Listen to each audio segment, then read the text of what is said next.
Desperate times call for desperate measures.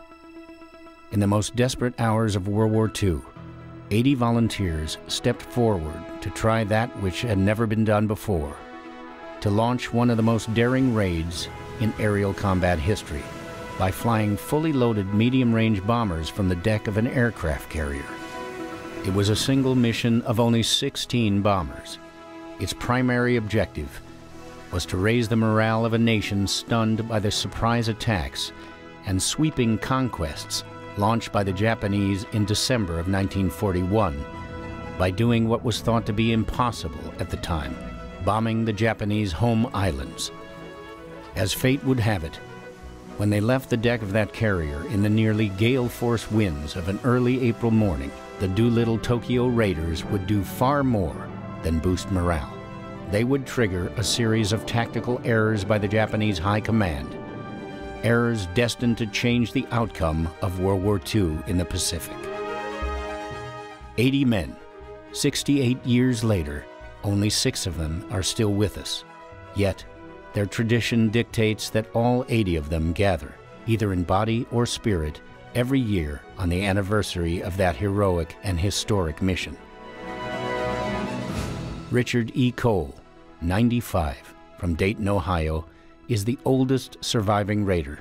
He was Jimmy Doolittle's co-pilot in the first plane to take off from the deck of the USS Hornet. Tom Griffin, from Green Bay, Wisconsin, was the navigator on Raider Airplane No. 9. Following the raid, he was shot down in Europe and spent nearly 2 years in a German prison camp.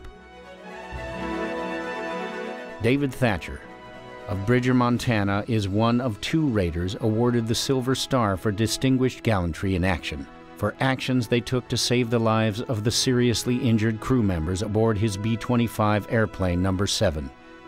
He is now 89 years old. Robert Height, the co-pilot of airplane No. 16, was captured by the Japanese after the raid and sentenced to death. He was held for 40 months until liberated by American troops on August 20, 1945. He was born in Odell, Texas. 4 men from the heartland, the Northern Plains, the Mountain West, and the Southwest. Men whose memories of an America united by the common cause of dire peril, and those gained by flying a mission that would lift the nation's sagging spirits and turn the tide of war, are as vivid today as they were in April 1942. When we get together, it seems like the raid was yesterday. It's great to see the ones that are still living, and we pay homage to the ones that have passed on.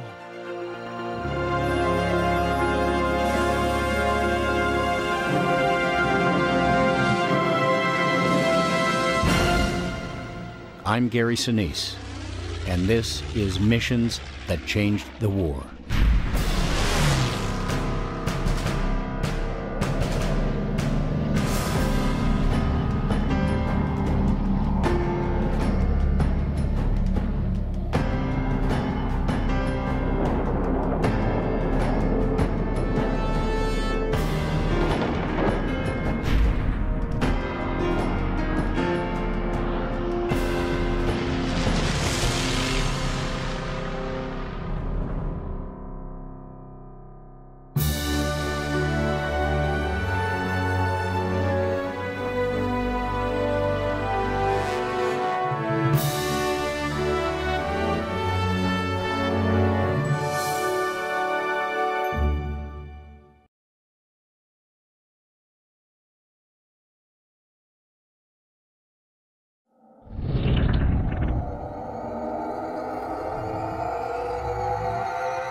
One down, around the 3-yard line.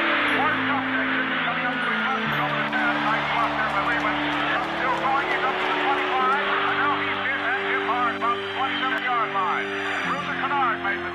We interrupt this broadcast to bring you this important bulletin from the United Press. Flash, Washington. The White House announces Japanese attack on Pearl Harbor.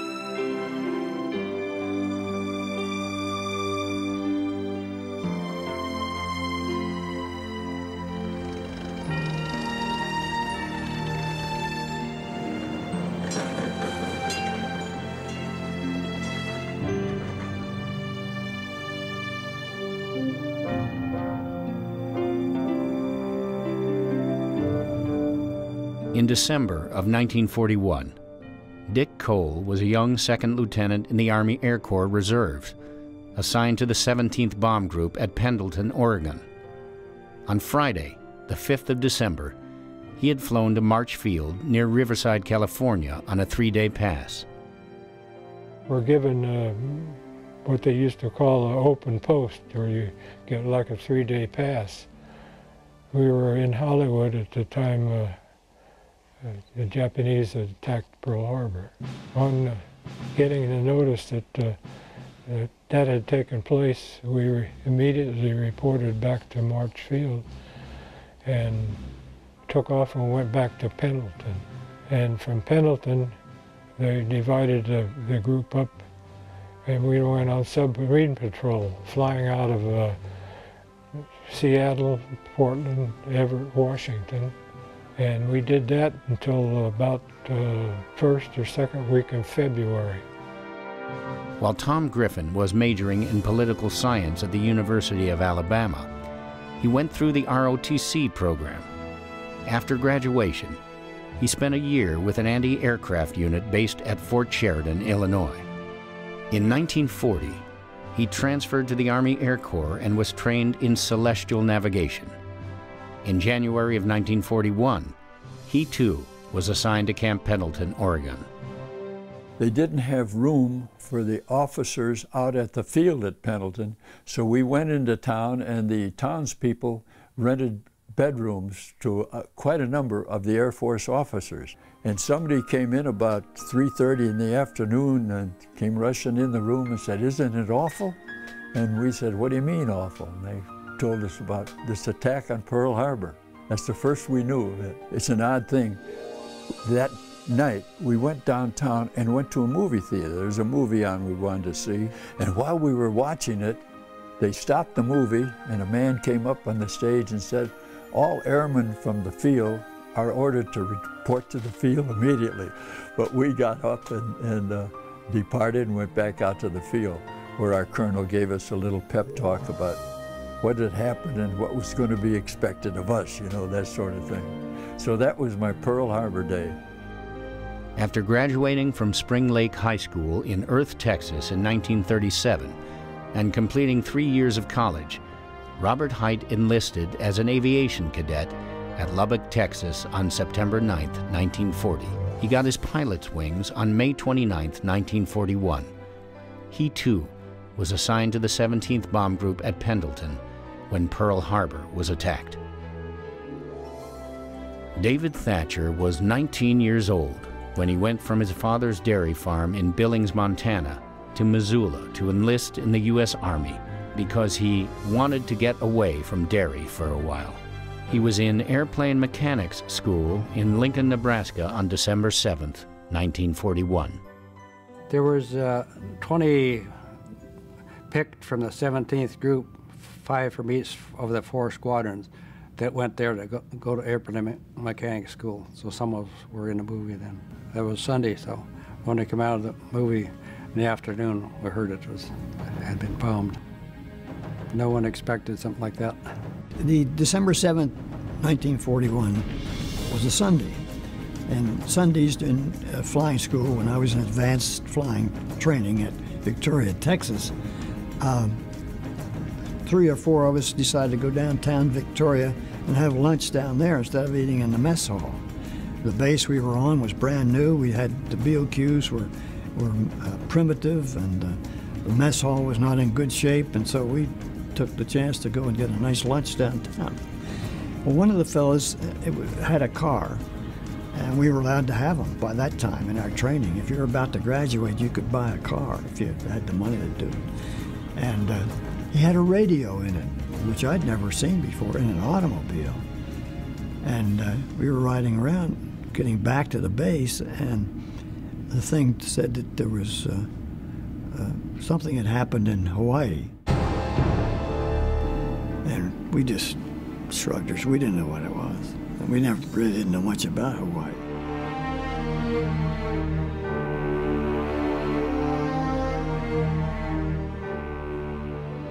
C.V. Glines had been the official historian of the Doolittle Raider Association since 1972. He has authored 3 books on the raid and assisted Jimmy Doolittle in writing his autobiography. He was also a World War II Army Air Corps pilot. Next morning, on Monday morning, and we all went to the base for our flying training, and always there was a notice for each of our flights as to what the flying was going to be today. And the instructor had formation flying, gunnery, and he said in big letters he had written on the bottom of it, "There's a war on, get on the ball, follow me." Well, that's, you know, that was about the norm. That was the announcement that we got, that there was a war on. We were on wartime. Well, our job was to follow him, and that's what we did. That day we went down the gunnery range, we did our gunnery, and then instead of coming back to Victoria, he headed out to the Caribbean. And well, I was sitting there flying my formation. It was 6-ship formation. And I wondered why we're going out of the Gulf here. We're not supposed to go into the Gulf. We don't have life jackets or anything. We followed him briefly, of course, and he finally made a turn and went back to Victoria. When we got on the ground, one of them had the nerve to ask us, "Sir, were we lost after gunnery at Matagorda Island?" And he said, "We were supposed to look for submarines." And we went, and that, I think we thought he was kidding. And we really didn't understand what was going on. But we kept on with our training. That's all we were supposed to do.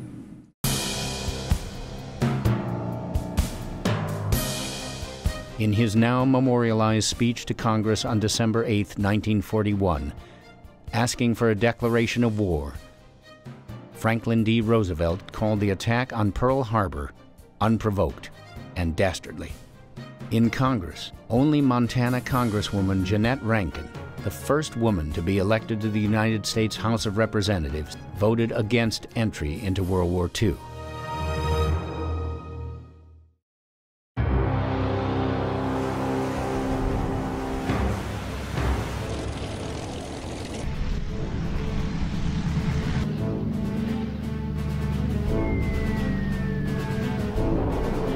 The treachery and success of the Pearl Harbor attack on December 7, 1941, wasn't the only bad news Americans had to process. Yesterday, the Japanese government also launched an attack against Malaya. Last night, Japanese forces attacked Hong Kong. Last night, Japanese forces attacked Guam. Last night, Japanese forces attacked the Philippine Islands. Last night, the Japanese attacked Wake Island. And this morning, the Japanese attacked Midway Island. 3 days later, on December 11th, Germany and Italy declared war on the United States. In an instant, the hope of avoiding war, held so fervently in so many American hearts, was pulverized by a coordinated, multi-front onslaught that had been years in the planning. After Pearl Harbor, there was nothing but bad news coming. The Japanese, with a very small army, I mean, we look back today and wonder how they could possibly have done what they did with the number of troops they employed, but they employed them in such a clever manner in joint operations. The Japanese Army and Navy, which are infamous for not cooperating, were able to cooperate on this sort of island hopping, base hopping trip down through Indochina, down to Singapore. Tom Griffin of Cincinnati, Ohio, was the navigator on the 9th airplane to take off from the deck of the USS Hornet in the Doolittle Raid. The Doolittle Raid was so important because it was the first offensive action of our forces against the enemy. We were in this World War And our allies in Russia were being driven back at this time towards their principal cities of Stalingrad and Leningrad and Moscow. In North Africa, the British were being driven back by Rommel and his German forces back toward Cairo. Things were looking bad there. In the Atlantic Ocean, German submarines were sinking our shipping wholesale. We didn't have the organization at that time to go after them successfully. We were losing all kinds of shipping. In the Pacific, after the Japanese attack on Pearl Harbor, they went from one victory to another. They took over places like Guam, and they went down into the Philippines and put a large army in the Philippines, and we're in the process of defeating our forces there. That was the springtime of '42.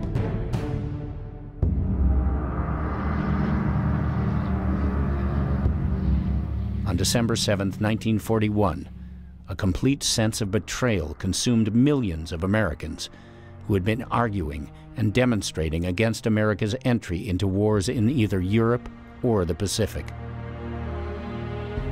Many prominent Americans, such as aviation hero Charles Lindbergh, General Robert E. Wood of Sears Roebuck, Frank Lloyd Wright, Robert R. McCormick of the Chicago Tribune, and even future Presidents John F. Kennedy and Gerald Ford became active in organizations such as the America First Committee that strongly advocated America's neutrality. We cannot allow the natural passions and prejudices of other peoples to lead our country to destruction. The Roosevelt administration is the third powerful group which has been carrying this country toward war. The undeclared acts of war perpetrated by Japan on the 7th and 8th of December, 1941, brought the isolationist movement in the United States to a swift and bitter end. 4 days after the Pearl Harbor attack, the America First Committee dissolved itself. Virtually overnight, America found itself at war on two fronts. No one was more determined to strike back at Japan than President Roosevelt. Almost 2 weeks to the hour after the Pearl Harbor attack, those responsible for planning and directing the mobilization of the country's military forces met with the president in his White House study. General George C. Marshall was Roosevelt's Army Chief of Staff. General Henry H. Hap Arnold was the Chief of Staff of the Army Air Forces. Admiral Ernest J. King served as Chief of Naval Operations. On this day, the trio would be joined by Harry Hopkins, President Roosevelt's special advisor, Admiral Harold R. Stark, Henry Stimson, Secretary of War, and Secretary of the Navy, Frank Knox. Well, I guess the best way to get a joint mission is to have it come from the Commander-in-Chief, and President Roosevelt was anxious to have some retribution. He wanted to know, the people of the United States to know, that we weren't flat on our backs and that we could do something. This was early in December, maybe 2 weeks after Pearl Harbor.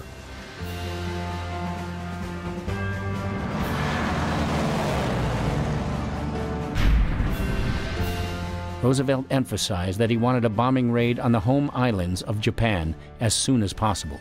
This request, repeated over and over again in the weeks following, was transmitted to the respective staffs of Marshall, King, and Arnold each time they returned to their offices. The biggest obstacle to a retaliatory bombing mission was that no working Allied air base was close enough to Japan to allow even our longest-range bombers to get there. Ironically, the flash of insight that led to the Doolittle Raid did not come from an aviator, but a Navy submariner. Captain Francis Lowe, the operations officer on the staff of Admiral Ernest J. King, on a trip to the Naval Yard at Norfolk, Virginia, noticed that the Army Air Corps twin-engine bombers were making passes over an aircraft carrier's silhouette, which had been painted on the runway. In a rare interview following the war, Lowe gave his account of what he saw. I had occasion to fly from Washington to Norfolk to look into the readiness of one of our new carriers. And as we took off from the airstrip to return to Washington and was circling to gain altitude, I noticed down below me the outline of a carrier deck. This was not unusual because we had them painted on many landing fields so that young aviators who were going to carriers would learn how small such a deck was. But also making passes, or appearing to make passes, over this carrier deck were some twin-engine bombers that looked like B-25s or B-26s. Here was born, I would say, the concept of the raid. One might call it fortuitous association, because I never would have thought of it had I not seen the bombers passing over the carrier deck. Admiral King had been using the USS Vixen, a gunboat moored at the Washington shipyard, as his flagship and second office. Several of his staff were working and living aboard the ship. On the evening of January 10th, 1942, after King had retired to his cabin, Lowe decided to share his fortuitous association. King reportedly had a stern demeanor and was not easily approachable. Lowe was not an aviator. He did not know how the admiral would receive his idea. Lowe told King that though Navy fighters had an operating radius of only 300 miles off an aircraft carrier, in Norfolk he had observed twin-engine Army bombers, which had a much greater range, practicing over the carrier profile on the runway. What if they could actually operate off a carrier? What if the Navy could give the long-range Army Air Corps bombers a ride within range of the Japanese home islands, setting them up for a sea-based strike? On January 10, 1942, while Francis Lowe was sharing his ideas with Admiral King in Washington, D.C., Tom Griffin, Dick Cole, David Thatcher, Robert Hite, and the rest of the 17th Bombardment Group were flying out of Tacoma, Washington, and Portland, Oregon, patrolling for threats to the west coast of the United States.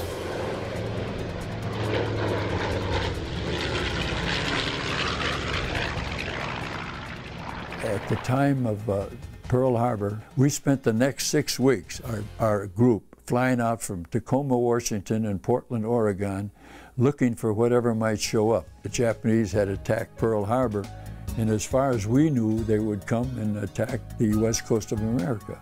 But of course, they had other plans. They thought they had done enough damage and they could go elsewhere in the Pacific and more or less take over the Pacific, which they did. Back in Washington, somewhat to Francis Lowe's surprise, Admiral King directed him to talk to Captain Donald Duncan, King's air operations officer, the very next morning about his idea. He added sternly, "Don't tell anyone about this."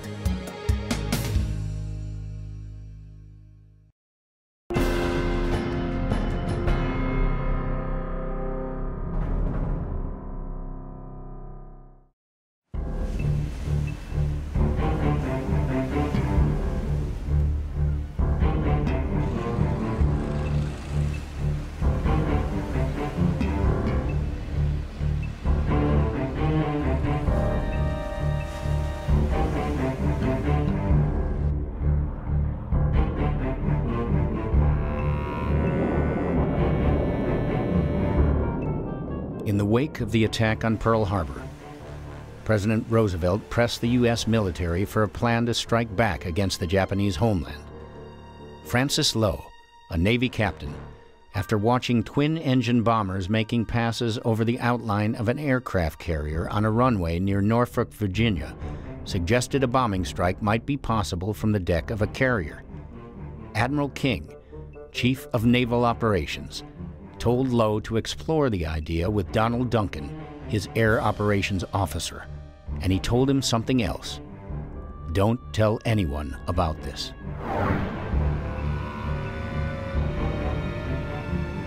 Lowe had two pertinent questions for Duncan. First, can an Army medium-range bomber land aboard a carrier? Second, can a land-based bomber, loaded with bombs and crew, take off from a carrier deck? The answer to the first question was a quick no. The risk of landing airplanes that size on a carrier was too high, but even if it were possible, the elevator would not be able to get the bombers below decks to make room for other landings. But a carrier takeoff? That was another matter. In this rare archival footage, Duncan recalls being contacted by Lowe. When Captain Lowe, the operations officer on Admiral King's staff, told me that he and the Admiral had been discussing the possibility of launching Army bombers from carrier decks to hit Japan, and told me that the Admiral wanted me to investigate it and write up a concept of operations. Checked over the various types of Army bombers that we might use and came up with the answer that the B-25 was probably the best bet. They looked at a bunch of airplanes. The B-18, which was a terrible airplane for a bombing mission, and the B-26, which had a suspect reputation. But the B-25 seemed to fill the bill, the North American B-25. When the B-25 came about, it was like a kick in the pants as far as maneuverability and speed and fun to fly.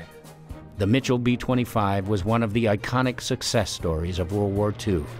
By the end of its production, nearly 10,000 various models of it had been built.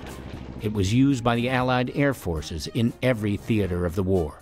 It served across 4 decades. The B-25 is developed by North American Aviation with a very easy airplane to fly. It was far easier to fly than the Marauder, the B-26 Marauder. Had a much lower wing loading, and with the lower wing load it could get off in shorter distances. The Marauder needed much longer runways, had to land at a lot faster airspeeds. But you could take a young pilot right out of advanced training with a couple hundred hours in his logbook, put him in a B-25, very quickly transition, learn his combat skills, and send him off to war as a competent combat pilot. The B-25, properly modified, could carry 2,000 pounds of bombs and make a 2,000-mile flight if extra gas tanks were installed. Normally, it would take at least 1,200 feet of runway with that kind of load. If it were lightened, however, it might be made to leap off in a little over a third of that distance, especially with the forward speed of a carrier and a wind of about 25 knots. Lowe and Duncan knew a test would be required. Under normal circumstances, such a test flight would not be difficult to conduct. But these were not normal circumstances. Both men had Admiral King's words ringing in their ears. Don't mention this to another soul. On January 31st, 1942, Captain Duncan flew to Norfolk. The USS Hornet, the Navy's newest aircraft carrier, was due there to be readied for her first mission. He went aboard the Hornet the afternoon of February 1st and explained the test to Mark A. Mitchell, the Hornet's skipper. Duncan had made arrangement with Hap Arnold's office to have 3 B-25s waiting when the carrier arrived. The Army Air Corps chose Lieutenant John Fitzgerald to head the test cruise. He was a 1940 graduate of the Advanced Flying School, with over 400 hours in B-25s. In Norfolk, Fitzgerald and his fellow pilots made several practice runs at an auxiliary airfield before going aboard the carrier. One of the test airplanes lost an engine during these drills, leaving only the 2 planes flown by Fitzgerald and Lieutenant James F. McCarthy to make the historic first takeoffs of Army Air Corps multi-engine bombers from a Navy ship. The surprising performance of the B-25 nearly led to disaster when the takeoffs were attempted. Fitzgerald's plane leapt off the deck so quickly and so high, its right wing nearly flew into the tower that overhung the flight deck. Fitzgerald later recalled, "I was surprised to observe that we had been provided almost 500 feet of usable deck and that the plane's airspeed indicator showed about 45 miles per hour just sitting there. When I got the go signal, I let the brakes off and was almost immediately airborne. One thing that worried me, though, was the projection of the island out over the flight deck. The wing of my plane rose so rapidly that I thought I was going to strike this projection. I pushed the control column forward, and the wing just barely passed underneath. I climbed and circled back to watch Lieutenant McCarthy take off." It was now established that the B-25 bombers could indeed take off from a carrier deck. But what would happen when they were weighted with a full crew, bombs, and an expanded fuel load? That question would soon become the sole focus of the diminutive, brilliant man whose name would eventually be memorialized by this mission that changed the war.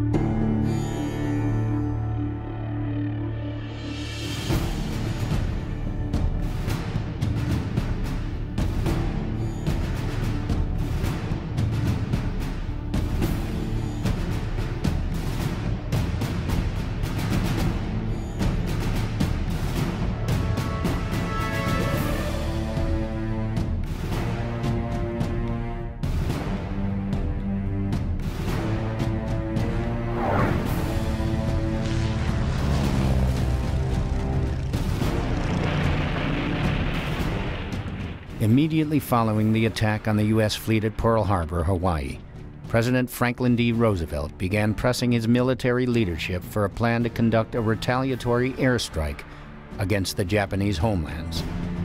With no Allied air base within striking distance of Japan, 2 naval officers on Admiral King's staff had successfully tested the takeoff of B-25 bombers from the deck of an aircraft carrier. It was something never before tried in the history of aerial warfare. To plan the mission and train the crews, Chief of Staff of the Army Air Forces, Henry Hap Arnold, made a surprise choice. He turned to a man who had once resigned his Army Air Corps commission in order to enter private business. He chose one of America's most famous aviators, James H. Doolittle. In doing so, Arnold tapped a man who is not only a brilliant aviation tactician. History would bear witness that he also identified one of the most revered and visionary leaders of the modern American military. It was very difficult to believe. When the rumors started, then it was led by Jimmy Doolittle. Jimmy Doolittle, the racing pilot? Another impossibility. It would just seem like it was a false rumor. But it took place, and all of these impossibility things happened through the leadership, the planning of the then Lieutenant Colonel Jimmy Doolittle, former racing pilot, devil may care, couldn't care less, we go. It was not that way. He was master of the calculated risk. As a kid growing up in Dayton, Ohio, Dick Cole used to ride his bicycle to a levee above McCook Field to watch the Army Air Corps test pilots, including Jimmy Doolittle. Some of the old pilots like McCready, Doolittle, and Spatz flew in and out of there when they were testing air-to-air refueling. And they flew for 26 days, something like that. But anyway, that was one of the pastimes that I had when I was a kid. For something like this, there's an element of show in it. There's an element of innovation, and they selected the guy who could combine leadership and innovation and great flying characteristics in Jimmy Doolittle. And oddly enough, sort of on the outs, Jimmy Doolittle at the time had rejoined the Air Force, but he had gotten out because after, I think it was 11 years as a first lieutenant, he decided he had to make some money for his family and got out during the 30s. And to the hardcore who had stayed in, including General Arnold, that wasn't the thing to do. You know, he was sort of not in the best favor at the time. James Harold Doolittle was born in Alameda, California on December 14th, 1896. His father was a carpenter who went to Alaska in search of gold. After joining his father in Nome, at age 11, Doolittle moved with his mother to Los Angeles.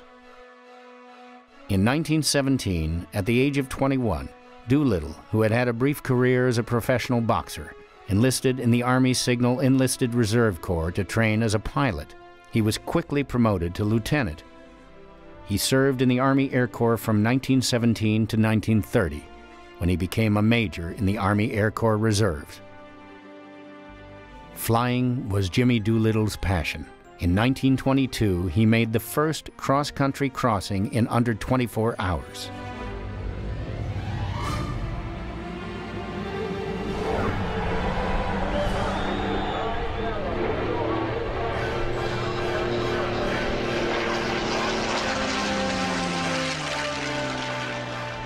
He became the first person to win all major aviation racing trophies. He won the Schneider Trophy in 1925 and the Bendix Trophy in 1931. In 1932, he won the Thompson Trophy, flying a closed-course race in Cleveland, an average of 252 miles per hour in the GB R1 Racer. Doolittle made aviation history on September 24, 1929, when he became the first person to take off, fly, and land an airplane entirely by instruments. He flew a 15-minute course around Mitchell Field on Long Island in a modified NY-2 Husky. In his personal logbook, he modestly referred to the watershed accomplishment as a blind flying exhibition. After leaving the military in 1930, Doolittle went to work for Shell Oil Corporation to establish an aeronautical branch. In this capacity, he was given credit for leading the company to develop 100-octane fuel for aviation. Between the two world wars, the Army Air Corps had been relegated to the job of flying the mail. Doolittle knew that it was falling behind the rest of the world's flying forces. New, more powerful engines were needed, but there was no way to efficiently fuel them. In his 1991 autobiography, Doolittle wrote, "I was concerned that we were falling behind other nations in military aeronautics, and that we should be looking forward to the development of more powerful engines for warplanes, so that heavier loads could be carried faster." The Army Air Corps was not even a third-rate air force, compared with the air forces of other nations. At Doolittle's urging, Shell made the first delivery of 100-octane rated fuel to the Army Air Corps for test purposes in 1934. When Doolittle traveled to Germany on Shell business, he found a nation bristling with militarism. He saw Boy Scout troops that had been converted to Hitler Youth, drilling as soldiers and singing Nazi war songs. He met German pilots who openly talked of the inevitability of war in Europe, and who bluntly asked him what the United States would do about it. Jimmy Doolittle knew Hap Arnold, the chief of the Army Air Forces, well. Arnold had been his commanding officer at Rockwell Field near San Diego following World War I. Doolittle visited Arnold and told him he believed that America's involvement in the war in Europe was inevitable. September 1st, 1939, 2 weeks after Doolittle's conversation with Arnold, the Germans marched into Poland, and 1,400 Luftwaffe planes bombed and strafed a stunned population. In May of 1940, the German blitzkrieg extended into the Netherlands, Belgium, and France. On the 16th of May, in a speech before Congress, President Roosevelt called for a program that would eventually produce at least 50,000 airplanes a year. A little over 2 weeks after that, on June 4th, 1940, Ira Aker, General Arnold's executive officer, wrote Jimmy Doolittle asking him to return to active duty on July 1st. At 44 years of age, Jimmy Doolittle became a U.S. Army Air Corps officer for the second time, beginning a journey whose outcome was far from certain. Jimmy Doolittle was a tremendous man, a big man in a little man's body, you might say. Very intelligent, never seemed to have any element of fear in his makeup whatsoever. You know, he had occasion to fly the wings off of 2 planes he had to bail out of in the 1920s, those old crates. And then, of course, over China, he bailed out again. And we thought, boy, that old man, 46 years old, bailed out of aircraft. But he knew no fear, and he was just an outstanding leader in every respect. Well, I think people don't realize that Jimmy Doolittle had a doctorate from MIT that he had earned, Doctor of Science degree in aeronautical engineering. This man was an educated individual. He had a master's, a bachelor's, a master's, and then a doctorate. Everybody knew who General Doolittle was, that he was one of the famous pilots, and he was going to be the leader of our raid. So everybody in our outfit volunteered to go with Jimmy Doolittle. Doolittle re-entered the Air Corps as a major. His initial assignments seemed to be directly related to President Roosevelt's goal to make the United States the arsenal of democracy. Hap Arnold knew that Doolittle's technical knowledge and industrial experience uniquely qualified him to play a key role in the conversion of domestic manufacturing to wartime production. Captains Lowe and Duncan brought the concept of the raid to Hap Arnold on January 17th. The general immediately sent for Jimmy Doolittle. He began with a single question: what airplane have we got that could take off in 500 feet with a 2,000-pound bomb load and fly 2,000 miles? A day later, Doolittle independently arrived at the same conclusion as had Lowe and Duncan. The B-25 was the only alternative. Arnold briefed Doolittle on the concept of the raid and added, "Jim, I need someone to take this project over, get the planes modified, and train the crews." On January 2nd, 1942, Japan captured Manila in the Philippines. On January 12th, Japan invaded Burma. On January 20th, Germany held the Wannsee Conference in a Berlin suburb to find a final solution for the Jews. On January 25th, Japan invaded the Solomons. In the 13th century, Mongolian invaders were driven back from Japan, not by defenses, but by the Japanese typhoon season. Since that time, the militarists in Japan had told the people that a kamikaze, or divine wind, protected their nation. As the Japanese swept through the Pacific with frightening speed, this long-held belief in a national invincibility and the invulnerability of the home islands was mightily reinforced. What the Japanese High Command did not know was, a half a world away, an aeronautical genius with a gift for leadership, and 80 brave souls who had come under his command had a bold plan to shatter that facade. In doing so, they would receive a life-saving lift from a divine wind of their own, a lift that would allow them to complete a mission that changed the war.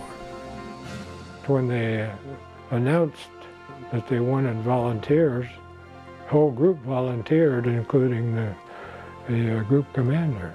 And everybody in the 17th bomb, we were in the 17th bomb group, wanted to go with Jimmy Doolittle. Originally, we were supposed to take off in the evening, bomb Japan at night, and be over, reach China the next morning. But it didn't turn out that way. You don't take off on a mission like this without a light at the end of the tunnel. We all thought that somehow we'd get out of it.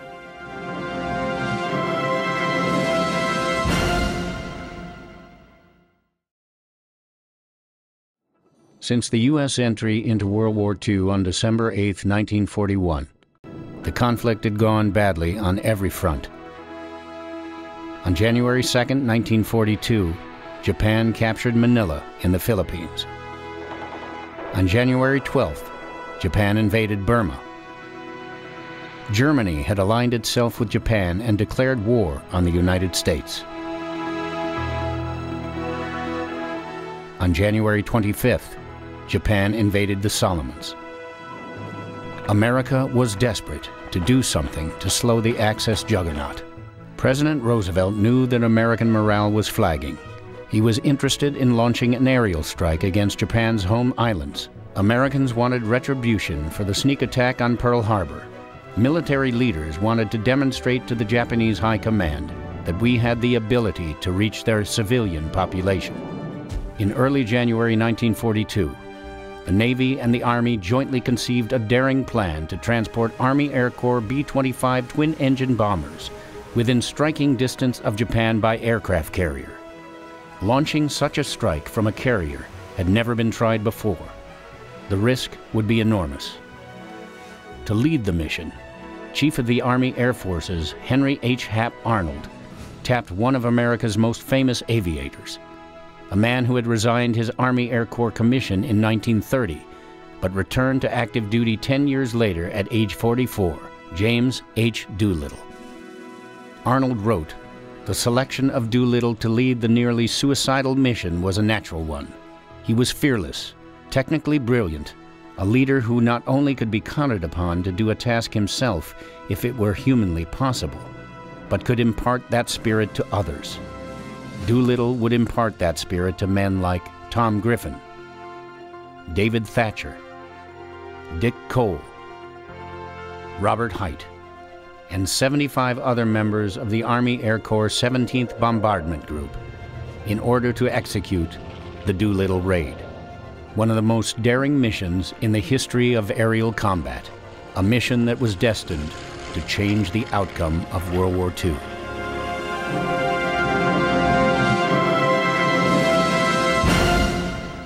I'm Gary Sinise, and this is Missions That Changed the War.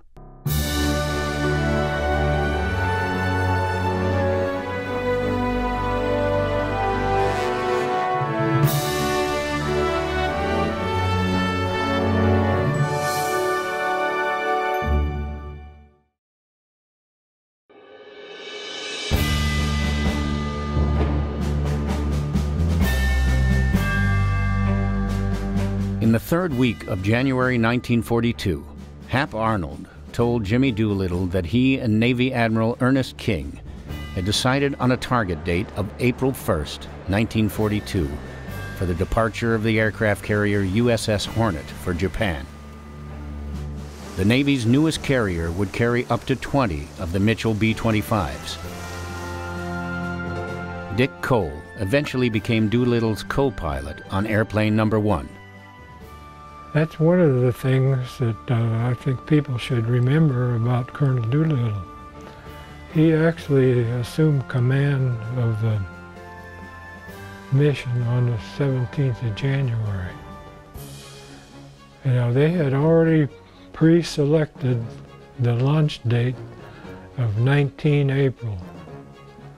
And during that time, he had to plan the mission, get the troops, get the airplanes, get the supplies, get them trained, and so forth to meet that 19th of April deadline, which he did in a couple of days less than the 90 days.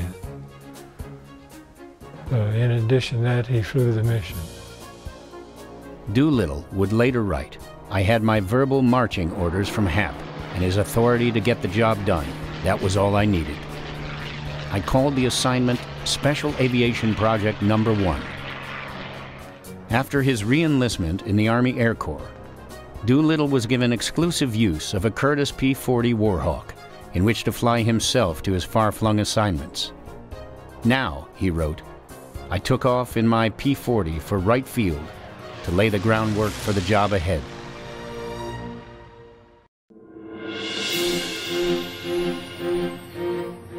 In the Pacific Northwest, the 17th Bombardment Group had been flying submarine patrol since the attack on Pearl Harbor. It would soon learn of its rendezvous with destiny. In order to ensure that a minimum of 18 B-25s would be available for the mission to bomb Japan, Doolittle requisitioned 24 of the group's planes. Volunteers for the mission would be sought from among the experienced crews assigned to those planes. The 34th, 37th, and 95th Squadrons of the 17th Bombardment Group, commanded by Lieutenant Colonel William C. Mills, and the associated 89th Reconnaissance Squadron under Major John A. Hilger, could be released most easily. On February 3, 1942, orders were teletyped to Pendleton, Oregon, to transfer without delay all planes and personnel of the 17th Bomber Group to Columbia Army Air Base in Columbia, South Carolina. Mills and Hilger were told to pass the word among the men that volunteers were being sought for an extremely hazardous mission. The base wasn't complete yet. We lived in tents, and we were doing training missions because the word was that we were going to go from there to Africa. And when we got there, they said they were planning a very unusual, dangerous raid, and they wanted to warn us that it was going to be a dangerous raid, and they wanted volunteers, knowing that it was going to, and the whole group volunteered. I put my name on the list that was in front of the squadron ops. On the way to Columbia, I had received my upgrade to first pilot. And the pilot that upgraded me came around and wanted to know if we could go together as a crew. Well, we had our flight training in B-25s, and we had heard that there was a very special mission being led by General James H. Doolittle. And everybody in the Air Force at that time knew that James H. Doolittle was a very special pilot and had broken many records already. And everybody in the 17th Bomb, we were in the 17th Bomb Group, wanted to go with Jimmy Doolittle. I was just on the ground crew then, and I wanted to do some flying, so I was able to get on the crew. And it just happened to be one of the crews that was picked. Doolittle requested an air base where the selected crews could train in relative seclusion. Ideally, the base should be near water so that navigators could practice overwater navigation. There should be facilities for gunnery training and an auxiliary field available where the pilots could practice short field takeoffs. Eglin Field in western Florida near Fort Walton Beach was assigned. There were all kind of theories or conjecture on what we were going to do.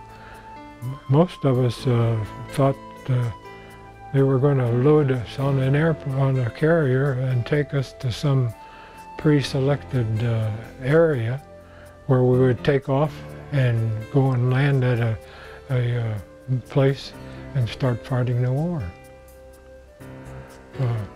I'm sure that somebody figured they were going to Japan, but I wasn't one of them.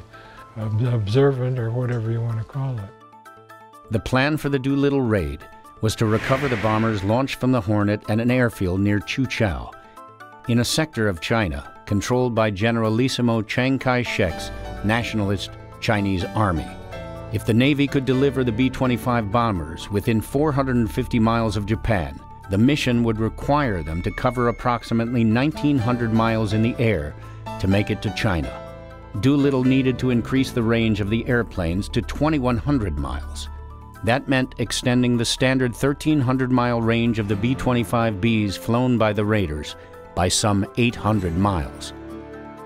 Since Doolittle needed the modifications to the planes done before training began at Eglin Field, he flew his P-40 to Wright Field in Dayton, Ohio, almost immediately upon receiving responsibility for the mission. There, engineers made drawings for the installation of the fuel tanks and necessary plumbing. On January 22, 1942, he wrote a memo requesting 18 B-25Bs be sent to Mid-Continent Airlines in Minneapolis, Minnesota to begin the work. They took all the weight off the airplane they could. The bottom turret was removed because we knew we'd be flying so low that no enemy fighter could get underneath of us. The lower turret on the B-25 was problematic under the best of circumstances. There was trouble with activating the system that extended and retracted the device.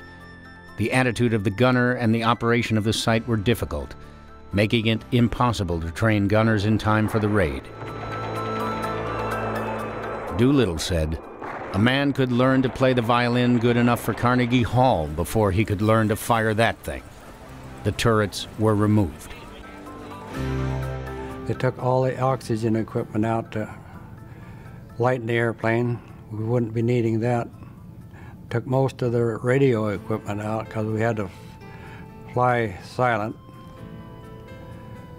And then they replaced that bottom turret that they removed with a 60-gallon leak-proof tank.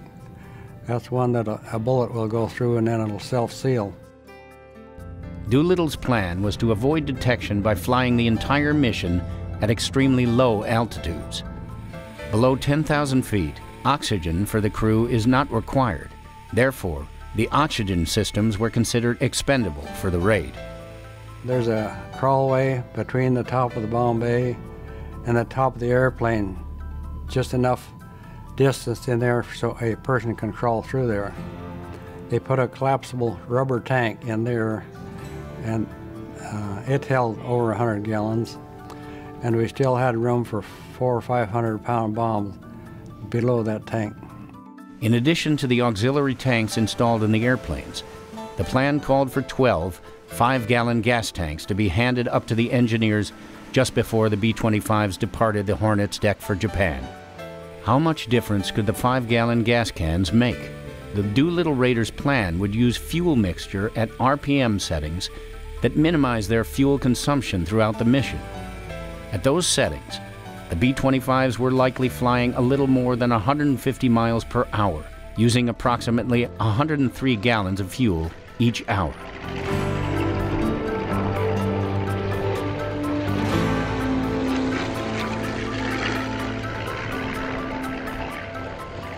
At that rate of consumption, the 60 extra gallons contained in the gas cans would give the planes an additional 85 to 90 miles in the air. That flying time could well be the difference between landing in a safe haven and ditching in open water off the coast.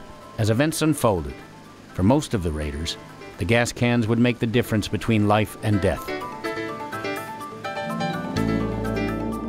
The tanks added in Minnesota, plus the portable gas cans, would add an additional 425 gallons to the 646 gallons in the main wing tanks of each B-25, giving each of them 1,141 total gallons of fuel. It made the bombing mission and rendezvous landing in Quchao, China possible, but with very little fuel to spare. If you stop to think about it, they were taking 16 airplanes that were used to operating maybe over a 400 or 500 mile range and intending to fly them off a carrier, which they were never designed to do, fly them a long distance to bomb Japan, and then fly them an even equally long distance to get to safe bases in China. I mean, on the surface, it sounds almost like what would later be called a kamikaze mission. There are many, many hazards. And so the risk was extremely high. And the risk was not only high to the pilots involved, but to the nation. There wasn't one of them that didn't know exactly how risky it was.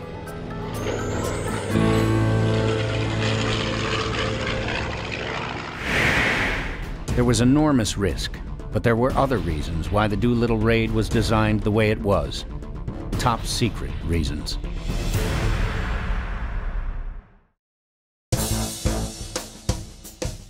To this day, it is not widely understood that the U.S. planned to launch a sea-based bombing raid on the home islands of Japan in the spring of 1942. The Doolittle Raid was, in fact, a multi-purpose mission. The raid was one piece of a 5-part plan to establish a major fighting air command in the China, Burma, India theater. By mid-January of 1942, the Air War Plans Division had a strategy to establish a new 10th Air Force in Burma to support the Allied effort to subdue the Japanese invaders of the Chinese mainland. This plan, to create a nucleus for a buildup of Allied air power in the theater, was called Operation Aquila. Point 1 of Aquila called for the Doolittle B-25s and crews to be flown to Chongqing following the raid, then absorbed into the 10th Air Force. 35 C-47s, the military designation of the DC-3, were to be provided to create an aerial supply lifeline for the new Air Force. 33 A-20 attack airplanes were to be ferried from the factory to the Chinese Air Force, and the pilots assigned to the 10th Air Force. 23 heavy bombers, B-24s, were to be the first long-range bombers. This unit was named the Halpro Group, for its commander, Colonel Harry A. Halverson. Its mission was to conduct long-range strategic attacks on Japan from bases in China.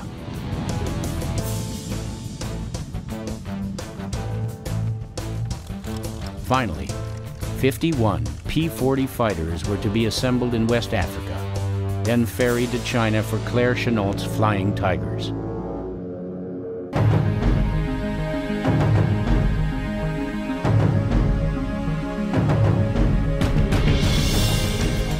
Facing the looming deadline of an April 1st departure, Doolittle realized he needed help. The aircraft needed major modifications. Targets and the flight plans to reach Japan needed to be determined. Bomb sizes and weights had to be calculated, and a plan to return crews safely home after refueling and delivering the B-25s to the Chinese nationals needed finalizing. They got the necessary procurement. He got the pilots and the airplanes, and got the thing organized in the 90 days that he had to do it in. I don't think you could get that done today. One key to maintaining secrecy during the planning of the mission was for Doolittle to make all of the various arrangements on a face-to-face basis. Knowing he would be putting many hours on his personal P-40, he solicited a recommendation for a deputy commander who could oversee the training being done at Eglin Field. Major John Hilger was chosen. Hilger was described by Doolittle as a no-nonsense perfectionist. He would eventually be the pilot of the 14th B-25 on the raid. Since naval aviators had to be proficient in carrier takeoffs and landings, Major Hilger suggested a Navy flight instructor might be the right person to teach the Army pilots carrier takeoff procedures. Pensacola flight instructor Lieutenant Henry L. Miller was chosen, even though he had never seen a B-25. When Miller got to the B-25 headquarters at Eglin, he met Edward Ski York, who would go on to pilot airplane number 8, Davy Jones, who would pilot airplane number 5, and Ross Greening, the pilot of airplane number 11. Miller later recalled that the three seemed surprised when he introduced himself. "I didn't know that the whole operation was still a mystery to them," he wrote. The first thing, the pilots had to learn how to get this B-25 Mitchell bomber, twin-engine bomber, up in the air in less than 500 feet. Now this was training entirely different than they'd ever been trained. They had to sit at a line with the full throttle, full brakes, full flaps, let go of them, and just bring that plane up in the air as soon as it would get airborne. They first marked off the runway at a auxiliary field. They didn't do it. We did not make any of those fancy takeoffs at the main base because we didn't want anyone to see what we were doing. There was an auxiliary field out in the timber, and they marked off the runway and distances of over 1,000 feet and then down to 800 and 600 and 400 feet. And this was the distance that we were going to have on the deck of a carrier. Of course, this plane now had no gas load of any kind. They didn't have a bomb load. It was, in other words, it was an empty plane. When we were on the carrier, we were going to have the addition of a big wind and so forth, we hoped. So they had to learn to get this plane up in the air as soon as they could. And over a period of 2 or 3 weeks, practicing this, the boys learned how to get this thing up there. And it was entirely different from the training they had had on the plane, flying it entirely differently.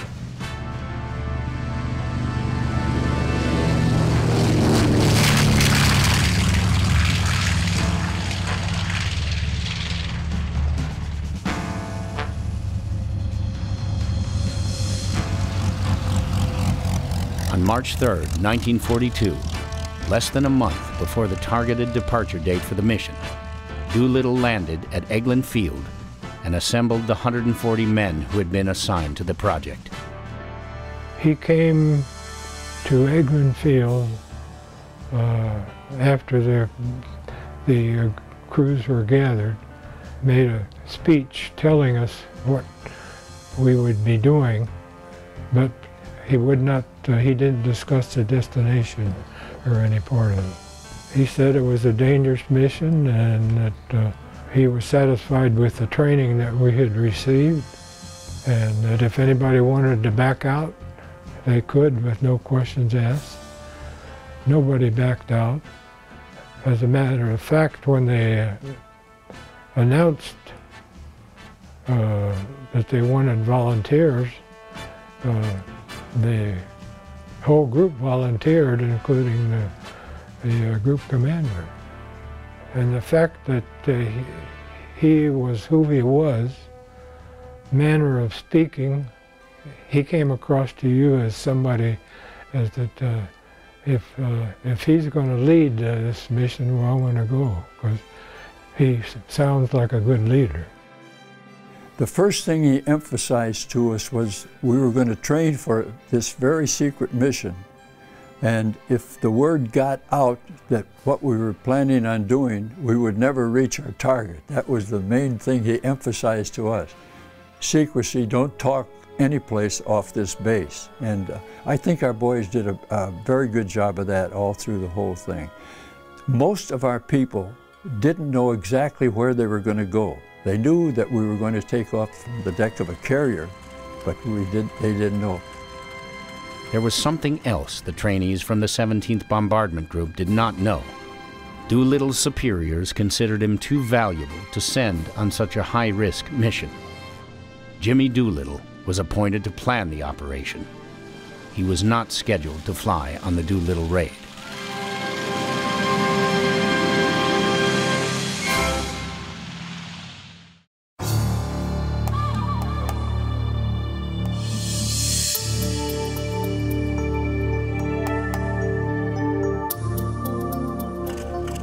Most of the dangers faced by the Doolittle Raiders were addressed through planning, adapting, and training for the unexpected. However, the most immediate threat to the crews and the mission was the fact that none of the pilots or crews had ever done an actual takeoff from a carrier deck. B-25 owner and pilot Larry Kelly explains. To get airborne in 500 foot, the Doolittle Raiders had to use a especially different technique than a normal takeoff technique. Once in position, flaps fully down. Now, taking off in a full flap down position gave you some advantage. It lowered the stall speed, and it deflected some thrust downward to give you some lift. But flaps fully down, in position, brakes locked, throttles up to full takeoff power, watching the deck officer, and as the deck officer then gauging the pitch of the deck, would signal them for takeoff, brakes would be released, they would begin the takeoff roll, pull back on the yoke, raise the nose of the airplane, and at 85 miles an hour then the airplane would start to fly away. Now, the Hornet was making 24 knots in the water. That's 28 miles an hour approximately. And the storm they were in was giving them 30 knots of wind, and the Hornet was steaming directly into the wind. So the 30 knots of wind was an additional 35 miles an hour, which gave them 68 miles an hour of wind across the wings before they even began their takeoff. Now, that means they only had to accelerate about 20 miles an hour to be able to fly away. Doolittle was able to get off in a 470 foot deck distance 100 foot early, but that only put them into the next immediately critical phase of flight. They had to reach safe single engine airspeed. Remember where they were taking off at 85 miles an hour indicated. Now they had to accelerate the airplane 60 miles an hour to reach a safe single engine speed. Safe single engine speed in a multi-engine airplane or in a twin-engine airplane like the B-25 is that airspeed, which is 145 miles an hour, by which the airplane will remain controllable if you lose one engine. The option of the pilot, if you lose one engine and you've not reached safe single airspeed, is to reduce power and land or ditch straight ahead. Now in the Raider situation, after they had taken off at 85 miles an hour, while they're accelerating to this 145 miles an hour, if they lost an engine, the pilot's only option was reduce power, ditch the airplane straight ahead, and risk being ran over by the Hornet. Ted Lawson and Dean Davenport had an especially difficult takeoff. Ted had his flaps down full because they'd already completed the checklist, and the prop blast coming off actually began to push him across his wet deck. Remember, they're on an aircraft carrier, storm waters, waves are crashing across the deck, strong wind, 68 mile an hour wind already. So the prop blast actually started pushing him. So he raised the flaps to reduce that sail effect. The excitement of the moment, Ted starts taxiing up into position using his white lines. He's looking out the left, and Dean's looking out the right. The flap lever is down here between in the center. Dean didn't know the flaps were up. Ted forgot the flaps were up. He was signaled off. He began his acceleration. Now, He's in a situation where he needs an additional 20 mile an hour. He's got to accelerate about 40 miles per hour before he's going to have enough wind across the wings to be able to stay airborne. If you ever seen the famous video, they drop off the end of the deck, they almost hit the water, but he was able to slowly accelerate away and climb out. If they had not had that 30 knots of wind across the deck, they would have went off the end of the deck right into the water and been ran over by the Hornet. And this was really a test of flying. To fly B-25s off a carrier was unheard of. Nobody would have contemplated it except for this emergency.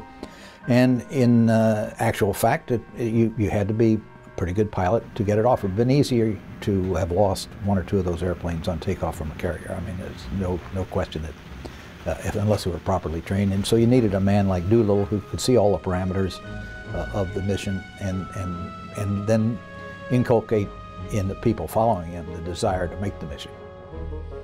Though a highly experienced and decorated pilot, Jimmy Doolittle subjected himself to Lieutenant Miller's dramatic flight training regimen. He wrote, "I took Hank Miller's course because I was determined to go on the mission. However, if I couldn't pass the course or wasn't as good as the younger pilots, I was going to go as a co-pilot." Hap Arnold, the head of the Army Air Forces, saw it otherwise. He had no intention of risking the priceless asset known as James H. Doolittle on such a dangerous mission. When Doolittle raised the possibility, Arnold replied, "I'm sorry, Jim. I need you here on my staff. I can't afford to let you go on every mission you might help plan." Hap Arnold said, "Go and see General Harmon and tell him that if he thinks you can go, that it's all right with me." And at that time, he ran down the hall and stuck his head in the door, and I think his name was Miff Harmon, nickname. But he said, "Miff, Hap says that I can take the mission if you think it's all right." And Miff said, "Well, he's a commander. If it's all right with him, it's all right with me." Right away he started to leave, and he heard the squawk box say, "But Hap, I just told him he could go." And that's how he got to be commander of the mission. The kid on a bicycle who used to watch the great Doolittle test flying airplanes in Dayton, Ohio, explains how he became his co-pilot on this legendary mission. Midway through our training, the pilot that we were with became ill and had to drop out. The crew and I talked it over, and they diplomatically elected me to go and talk to the operations officer, like, you go, which I did. The operations officer was a Captain Ski Ork. He said, "Well, the old man is coming in this afternoon. I'll crew you up with him, and if you do okay, well, you got yourself a job." I thought that I had not heard a captain talk about his commanding officer by calling him the old man. And I thought, well, maybe that's not such a good idea. Now we get to fly with an old man. And it turned out to be Colonel Doolittle. Dwight D. Eisenhower said, "In preparing for battle, I have always found that plans are useless, but planning is indispensable." In planning an operation that had never before been attempted, countless problems were envisioned, and creative, sometimes brilliant solutions for them abounded. Two such solutions came from the inventor and artist who became the pilot of airplane number 11, Captain Charles Ross Greening of Carroll, Iowa. Greening called his first brainchild the Mark Twain bomb sight. It was a device he feared might be rejected because it was so simple. The B-25s slated for the Doolittle Raid were outfitted with the expensive and highly classified Norden bomb sight, such as the one shown on this B-17 Flying Fortress. However, the Norden was designed to be highly effective at altitudes of 4,000 feet or above. The Doolittle Raid plan called for the bombs to be dropped at altitudes of 1,500 feet or lower. Ross Greening later recalled, "I set about designing a new bomb site specifically for this mission, one that could be effective at altitudes of 100 to 1,500 feet. Using scrap metal and the shops at Eglin Field, Greening made this simple site. As long as the bombardier knew the altitude and airspeed of the plane, he could compute the angle at which the sighting bar should be set. When the target passed the line of sight, bombs were released. For low-altitude bombing, Greening's site proved to be more accurate than the Norden bomb site. At the time, Norden bomb sites cost over $10,000 apiece. The materials for the Mark Twain site cost about 20 cents each. All of the Doolittle bombers were refitted. The B-25s of 1942 were woefully short of defensive armament. They were equipped with highly unsatisfactory top and bottom turrets, both of which contained 50 caliber machine guns. The decision had already been made to refit the bottom turret of the Doolittle Raid airplanes with an auxiliary fuel tank. The nose contained a single 30 caliber machine gun that the bombardier had to move from one gun port to another. The tail was completely unprotected. The ingenious Captain Greening had another idea. Doolittle put it this way: much credit must go to Ross Greening for solving our armament problems. He suggested we install 2 broomsticks in the tail and paint them black to simulate a tail gun position, which would hopefully deter attacks from the rear. I approved. So this critical mission, which required 16 B-25s, 2 aircraft carriers, 8 destroyers, 4 cruisers, and 2 oilers, was now highly dependent on 20-cent bomb sights and tail sections bristling with 50 caliber broomsticks.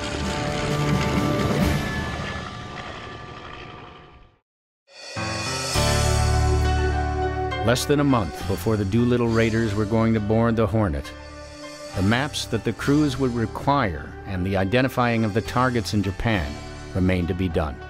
Tom Griffin was the navigator on airplane number 9.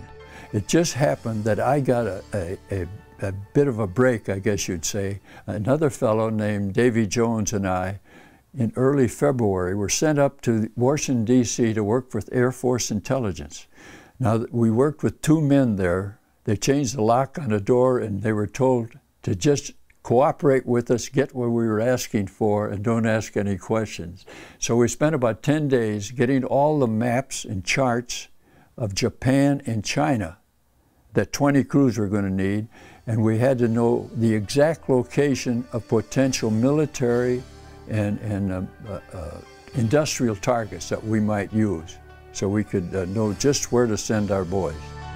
Davy Jones and I created all this information, these maps and charts and things, and it happened that Jimmy Doolittle flew into Washington, D.C. that day, picked us up, and we flew down to Eglin Field with our box full of all this secret information that we were going to disseminate on a carrier later.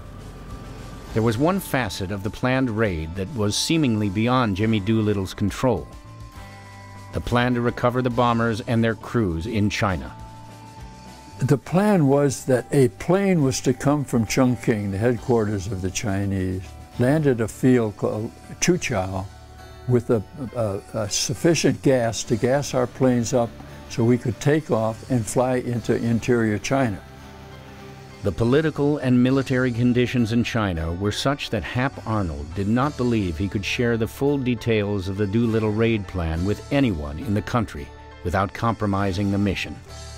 Well, there was a great reluctance by Colonel Doolittle and the air staff members that knew about it, and the Navy officers that knew about what they were hoping to do, to communicate to anybody in China, because they felt that they couldn't be trusted, that there were too many ears and eyes listening and looking at what went on over there, especially on Chiang Kai-shek's staff.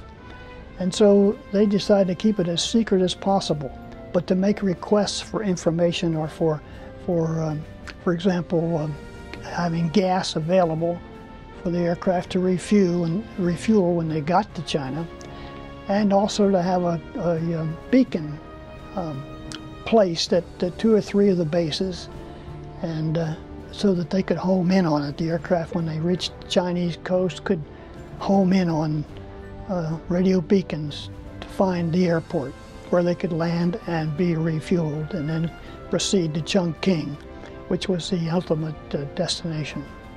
On March 25th, Hap Arnold sent General Joseph E. Stilwell, the ranking American officer in China, a message specifying the stocks of fuel that would be needed and the airfields where they should be available. Stilwell responded that, according to the Chinese, Huilin and Chuchao were the only fields safe enough for heavy bomber operations. Doolittle later wrote, "I was not too worried about the apparent misunderstandings in China. I thought any problems would be worked out by the time we left the carrier." However, what would eventually befall the B-25s that made it to China would bear little resemblance to the plan Doolittle believed to be in place when the bombers left the Hornet.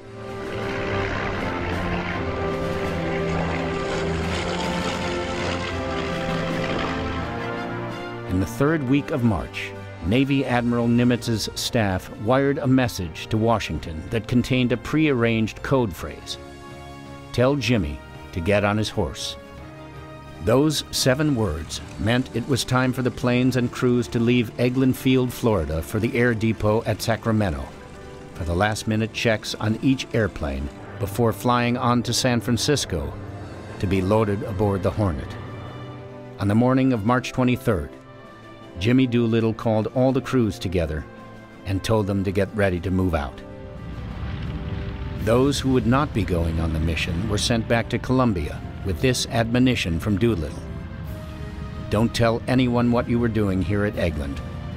Not your family, your wives, anybody. The lives of your buddies and a lot of other people depend on you keeping everything you saw and did here a secret."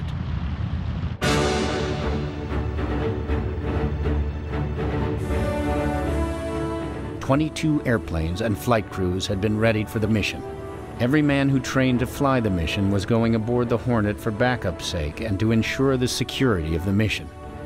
In effect, the flight from Eglin Air Force Base in Florida west to the air depot at Sacramento, California was the first leg on the Raiders' ultimate journey to Japan.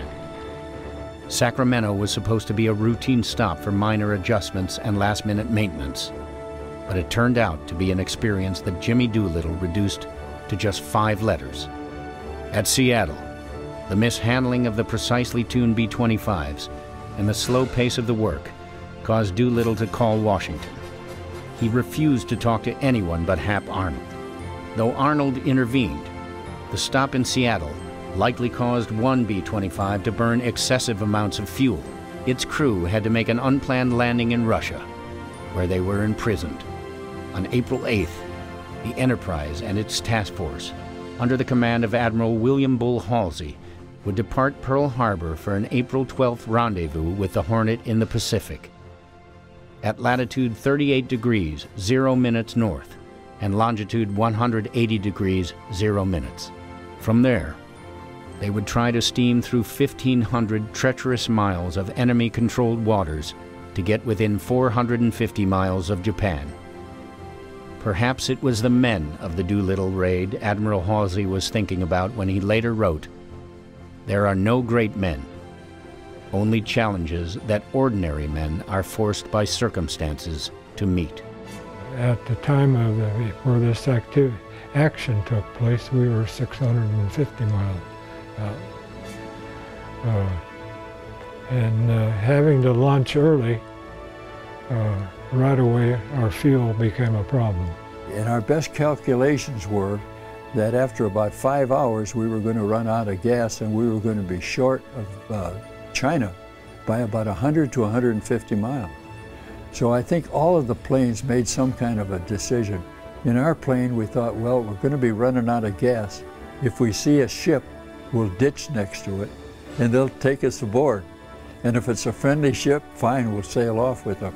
If it's an unfriendly ship, we each had 45s and we'll pull out our 45s and take over the ship. I was in the back of the airplane. The other 4 fellows were in the front. They were all thrown out to the nose. The pilot and co-pilot were still strapped to their armor-plated seats when they came to in the water. I was knocked unconscious for a little while in the back and sort of came to and could see water running in what I thought was the bottom of the airplane. Well, I finally realized the airplane was upside down. I never believed that it would be possible for a guy to live on rice. But you know, you can live on rice. I didn't think it was possible.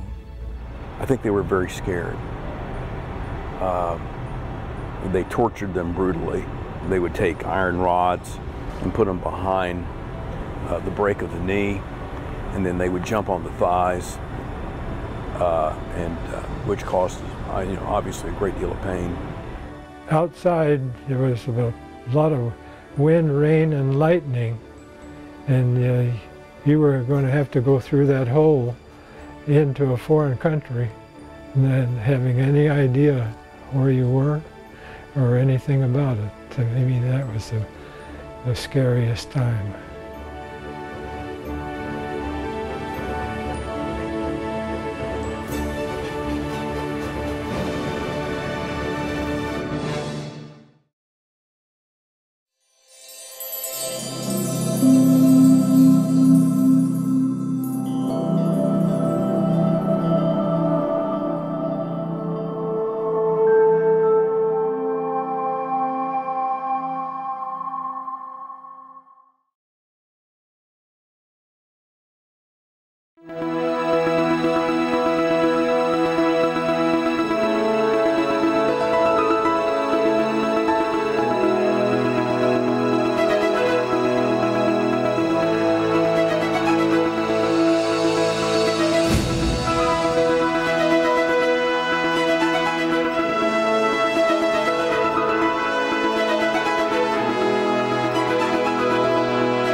On January 17, 1942, Chief of U.S. Army Air Forces Henry H. Hap Arnold assigned the responsibility for one of President Franklin D. Roosevelt's highest military priorities, a payback attack on the Japanese home islands, to one of the most famous aviators in history, Lieutenant Colonel James H. Doolittle.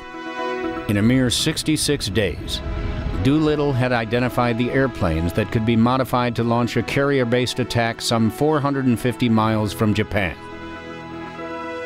had assembled the volunteer crews, modified the Mitchell B-25s to give them the range to reach a safe haven in free China after the raid, and accomplished the mapping and charting the crews would require. Now on March 23, 1942, Doolittle assembled the men who had been training for the mission at their training base near Fort Walton Beach, Florida. It was time to fly the planes west to the Sacramento, California Air Depot for final adjustments. As he had before, Doolittle offered any man who wanted to the ability to leave the highly dangerous mission without recrimination. None did. You don't take off on a mission like this without a light at the end of the tunnel. We all thought that somehow we'd get out of it.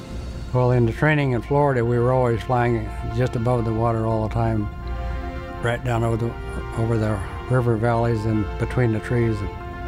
And then we head stopped all the way across the United States to Alameda, down as low as we could fly. Yeah, I think Bill asked me if I would go as his co-pilot, and I said, well, of course.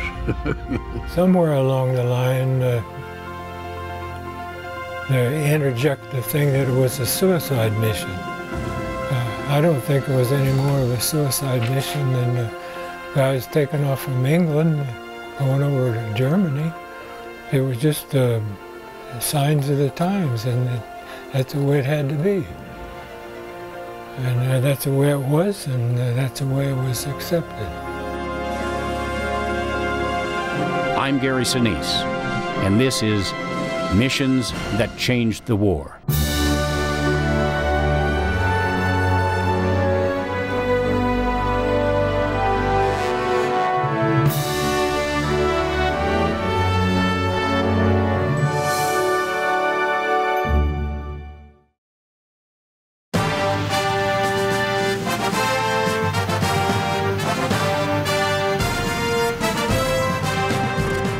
the Doolittle Raider B-25s began arriving at McClellan Army Airfield in Sacramento early in the last week of March 1942.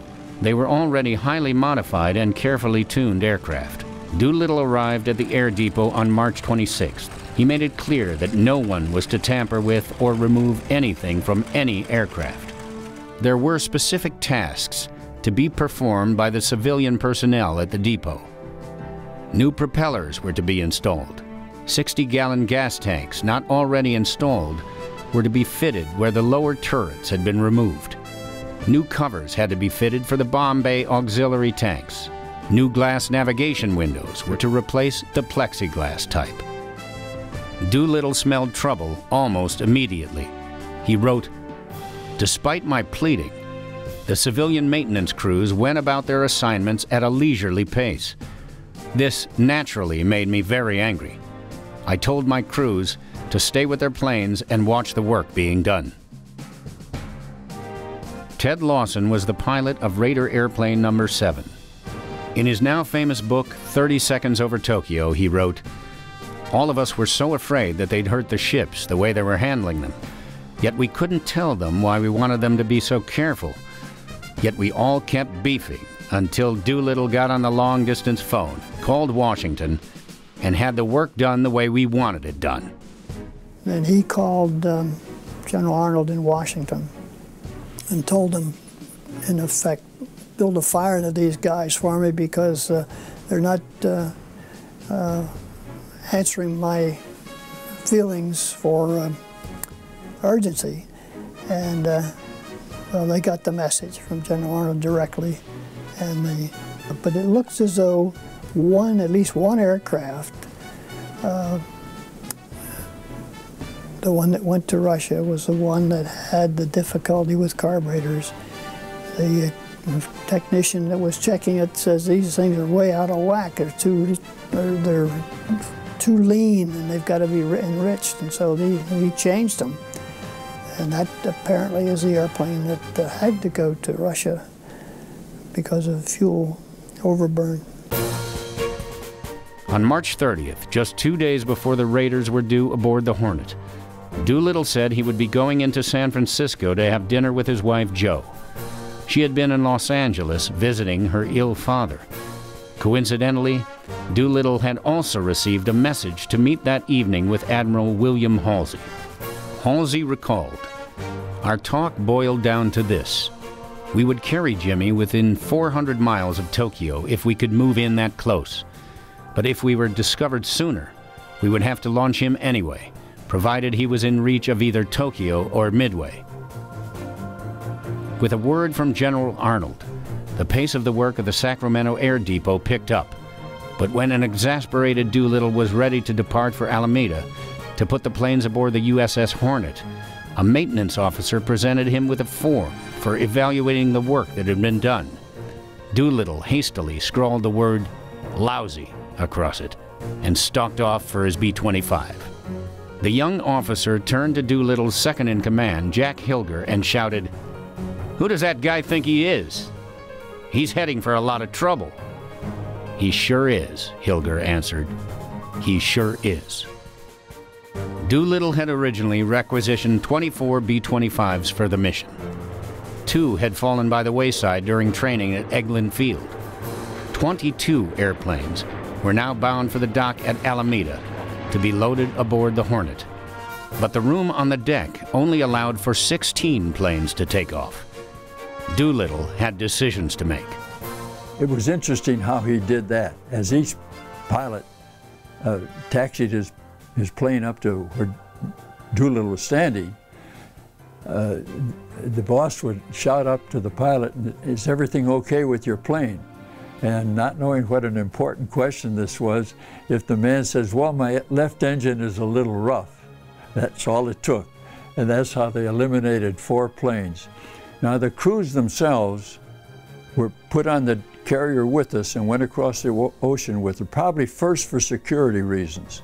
But actually, as we went across the Pacific, Doolittle had the ability to make some personnel changes that he would have liked to have made and wouldn't have been able to make without these extra crews. On our way to Alameda, our plane flew under the Oakland Bay Bridge.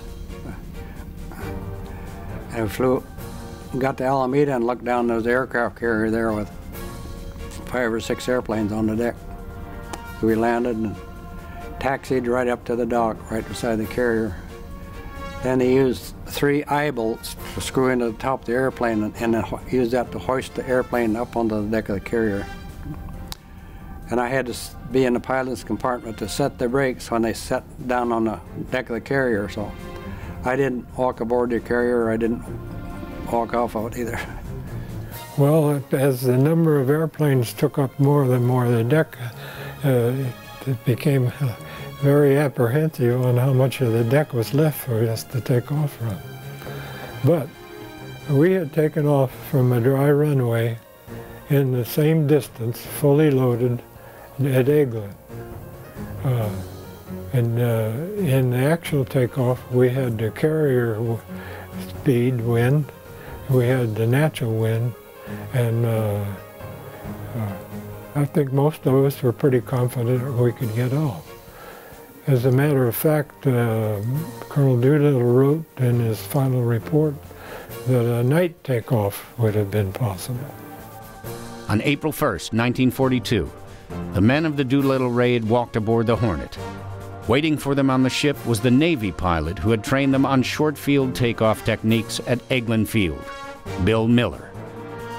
I was proud of those fellas that day, Miller recalled. As each man came aboard, he saluted the national ensign and then the officer of the deck and said, "Sergeant or Lieutenant or Captain, reporting for duty, sir." At 3 p.m. on April 1st, the Hornet unmoored from the dock in Alameda and moved to berth number 9 in San Francisco Bay. The Doolittle Raiders were getting settled aboard the ship. Well, they treated us pretty well. I was an enlisted man, so we didn't have to sleep in the hammocks. They let us sleep in the bunks. Doolittle called the Raiders together. After a brief lecture on security, he surprised them by letting them go ashore for the evening. We were told that we could go in, the Doolittle Raider boys, and spend an evening in San Francisco and to meet a boat which would pick them up the next morning at a certain wharf and take us back out to the carrier. So we were very happy about that. And we later learned that the boss, Jimmy Doolittle, went into town and met with Bull Halsey, who had flown in from Hawaii. Halsey was going to be in command of the 2 carriers and of our whole task force. From venues like the Top of the Mark in the Mark Hopkins Hotel, the Raiders could look down and see their B-25s poised for this top-secret mission in the middle of San Francisco Bay. A cover story had been put out that the planes were being taken to Hawaii. The Raiders might not have known exactly what they were headed for, but they were reasonably sure it was not Waikiki Beach.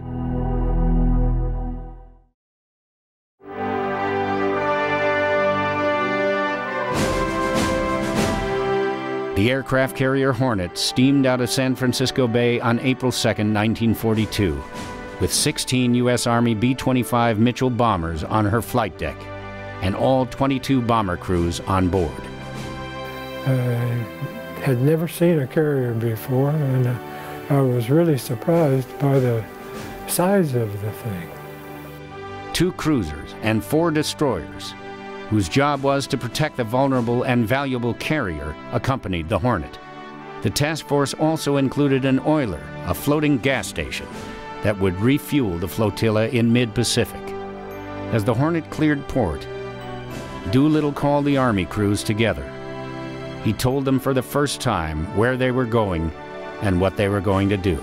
He told them that their chances of getting back to the States were pretty slim, and that any crew member who wanted to withdraw could do so.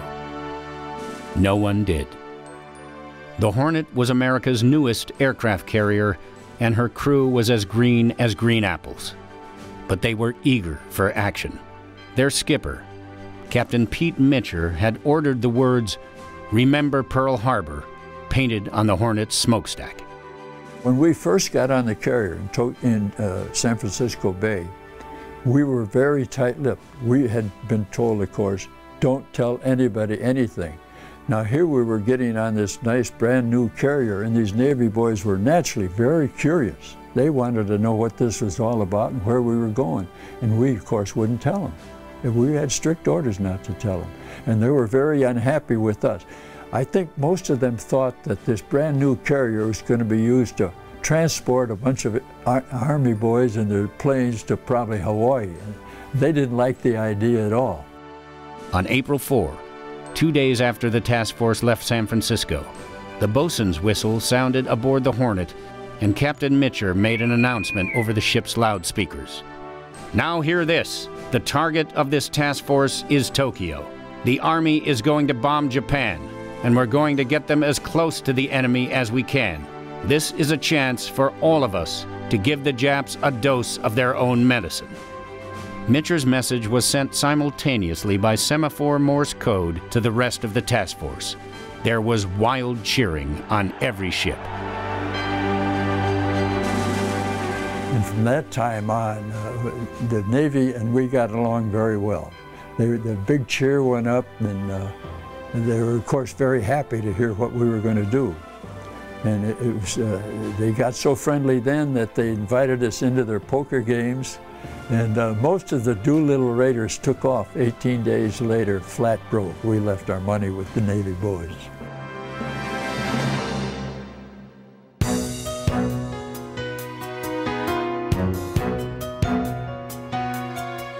Doolittle's crews had plenty of things to keep them busy. The Army bombers were not built for ocean duty, and the salt air caused all kinds of problems. Spark plugs, generators, and hydraulics failed. Fuel tanks leaked. One engine had to be completely overhauled, and there were continuing problems with the gun turrets. Well, we went up on deck every day to check the airplanes. You've seen pictures of how the airplanes are tied down on the deck, and the salt air would tighten those ropes up. We had to make sure they weren't too tight, but then when it got dry, then they'd loosen up, so I had to check that all the time. And every few days they'd have to take those covers off the engines, just run them up, make sure they were running all right. And they had those covers on there to try and keep the salt air from getting to the engines. In the evenings, the bomber crews explored the ship, read books, listened to records, ate ice cream in the ship's mess. The rest of the time we'd go up on deck and to exercise, we'd run the whole circle of the deck. And up and down those stairs, there's a lot of stairs on a carrier.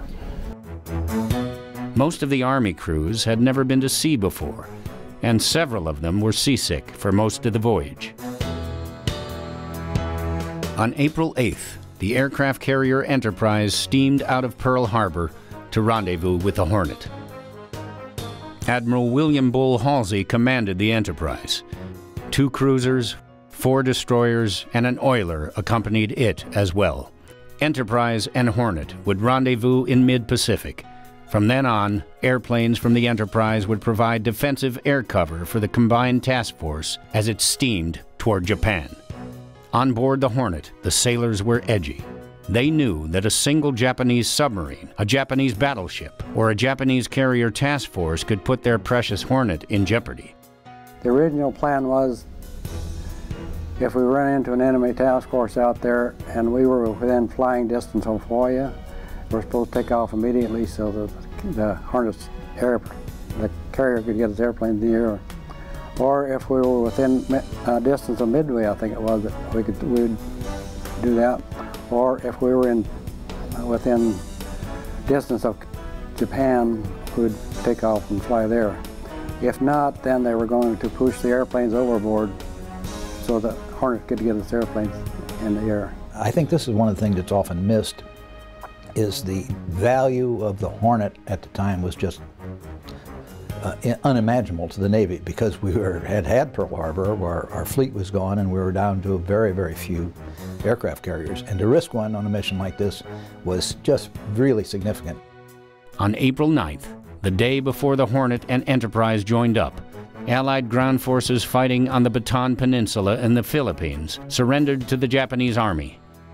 The next day, 76,000 American and Filipino prisoners of war began a 60-mile, week-long forced march that would leave 12,000 dead from starvation, thirst, and Japanese brutality.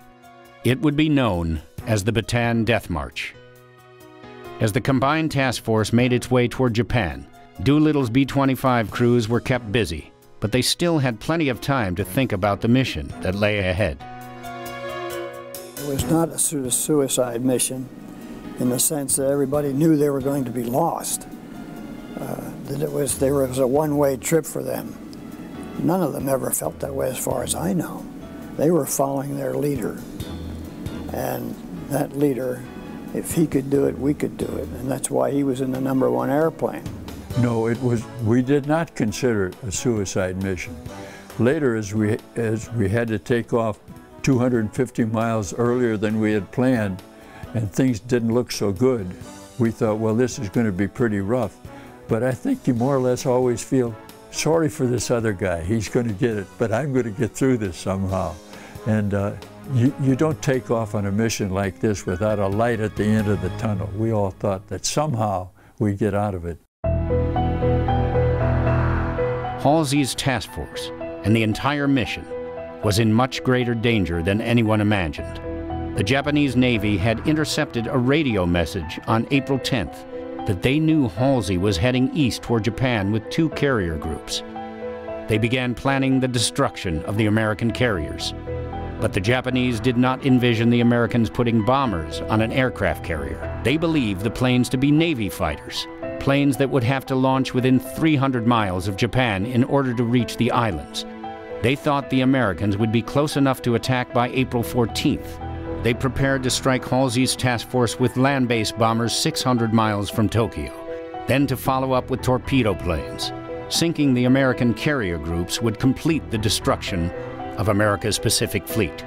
But there were no more radio intercepts, and bad weather kept Halsey's ships hidden from the Japanese.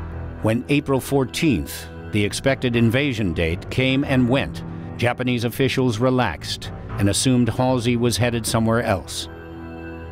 At 3 in the morning on April 18th, radar on the Enterprise picked up 2 small ships about 12 miles ahead. They were part of an early warning network ringing the Japanese islands. The task force went into full alert and changed course to avoid being seen. At 0340, Enterprise signaled all clear. 4 hours later, a lookout on the Hornet sighted another enemy boat. Soon after, Hornet's radio operator intercepted a message in Japanese. Halsey's task force had been spotted.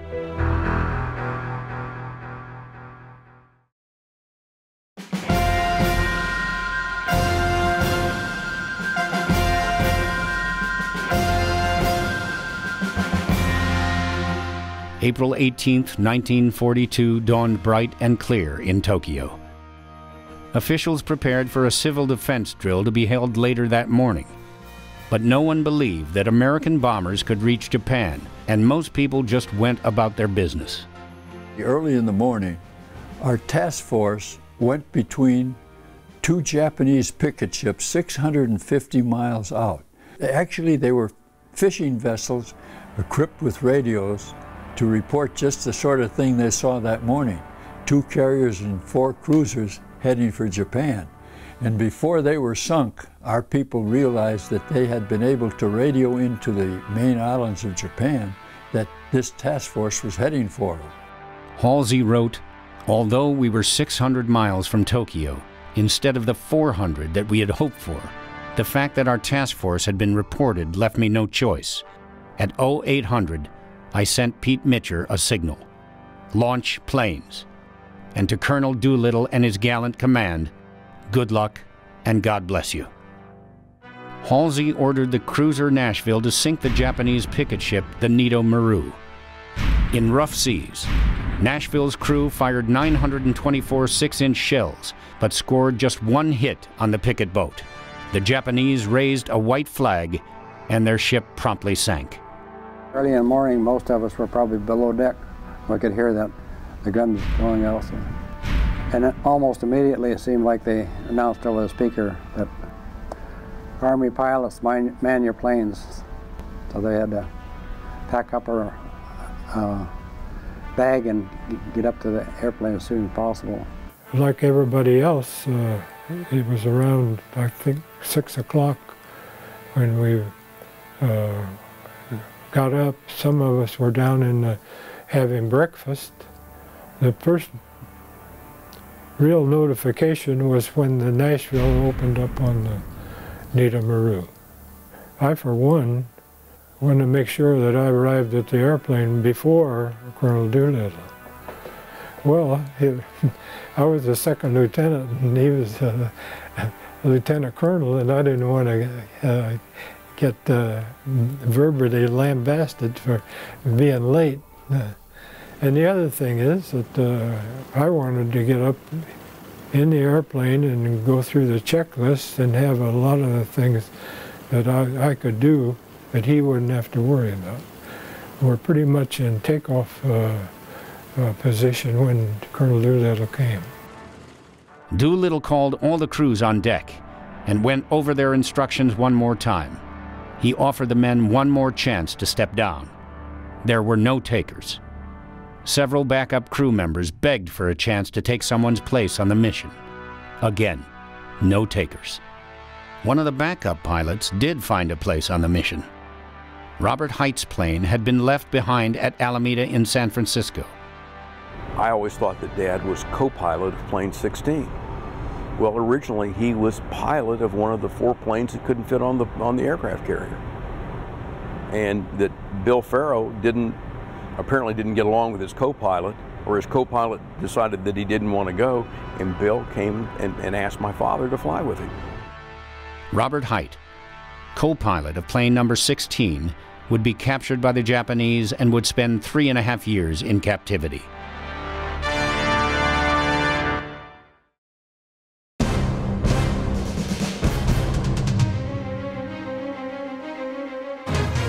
Mitchell turned the Hornet directly into the wind and ordered full speed ahead. Well, the weather was the ocean was very, very rough. Water was coming up over the deck of the carrier. Launching early meant the planes would have farther to go and need more fuel, but their fuel tanks were already full. After I got in the airplane, they handed me up a dozen 5-gallon cans of gasoline. Then before we got to Japan, they used the gasoline out of that turret tank first. Then I was able to dump the gasoline out of the dozen cans into the turret tank. Then I used a crash axe to cut a hole in each end of the empty cans, and I kicked them out the window. I did that so they would sink immediately instead of leaving a trail across the ocean from the direction we'd come. Doolittle's plane was the first to take off. It was at the start line, brakes locked, engines running at 8:20 that morning. The Navy signalman was twirling his flag to give them the signal to when to take off. They'd run the engines up full power, and the signalman could tell from the sound of the engines when they were at full power. So then, when the bow of the carrier was at the lowest spot, closest to water, he dropped to the deck and swung a flag forward, and that's when they're supposed to start rolling. Then by the time the airplane got to the end of the bow, or the top of the bow, the bow of the carrier was as far as from the water as it could be, so that gave them that much distance between the water and the bow of the carrier. I was in plane number 9. There was probably 200 feet or more of clear deck ahead of us, but each one of us were pulled up to that same line. We all had 400 feet to take off. And one reason that they did that was because our right wingtip just missed the island by about 6 feet, and our left wheel then was about 6 feet from the edge of the carrier deck. So if we veered to the right or left in a longer takeoff run, we might hit the right wing or the left wheel overboard. So we all took off from the same place, and we all got airborne as planned. And it was a little exciting at first, but plane number 9 that I was on, by the time it was our turn, we were feeling pretty brave about the whole thing. 8 planes had successfully negotiated the takeoff ahead of us. But I would bet that the average flight time for the pilots on the mission was probably about 500 hours, and in the B-25 maybe 100 hours. So they were, by modern standards, terribly undertrained. But by their standards, they were good. They were proficient. They could fly instruments. They could fly formation, and they knew the nature of the mission. I think that all of them went in knowing exactly what was at risk. Their lives were at risk, but it was worth it. It was the mission they were assigned to do. In his autobiography, Admiral Halsey wrote, "The wind and sea were so strong that morning that green water was breaking over the carrier's ramps. Jimmy led his squadron off. When his plane buzzed down the Hornet's deck at 0825, there wasn't a man topside in the task force who didn't help sweat him into the air. One pilot hung on the brink of a stall until we nearly cataloged his effects, but the last of the 16 was airborne by 0924.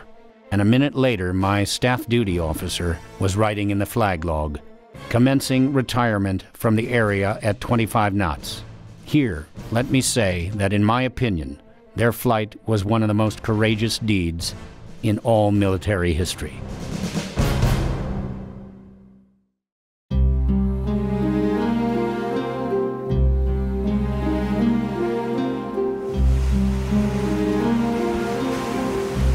When the aircraft carrier Hornet turned into the westerly wind to launch the bombers, it pointed almost directly at Tokyo Bay. Now, each plane went in on its own. It takes gas and time to form in formation. So each plane was on its own. We didn't have gas to waste in getting together in formation. So we were about 4 or 5 minutes apart, which meant that in most cases, we never saw another B-25 on that day.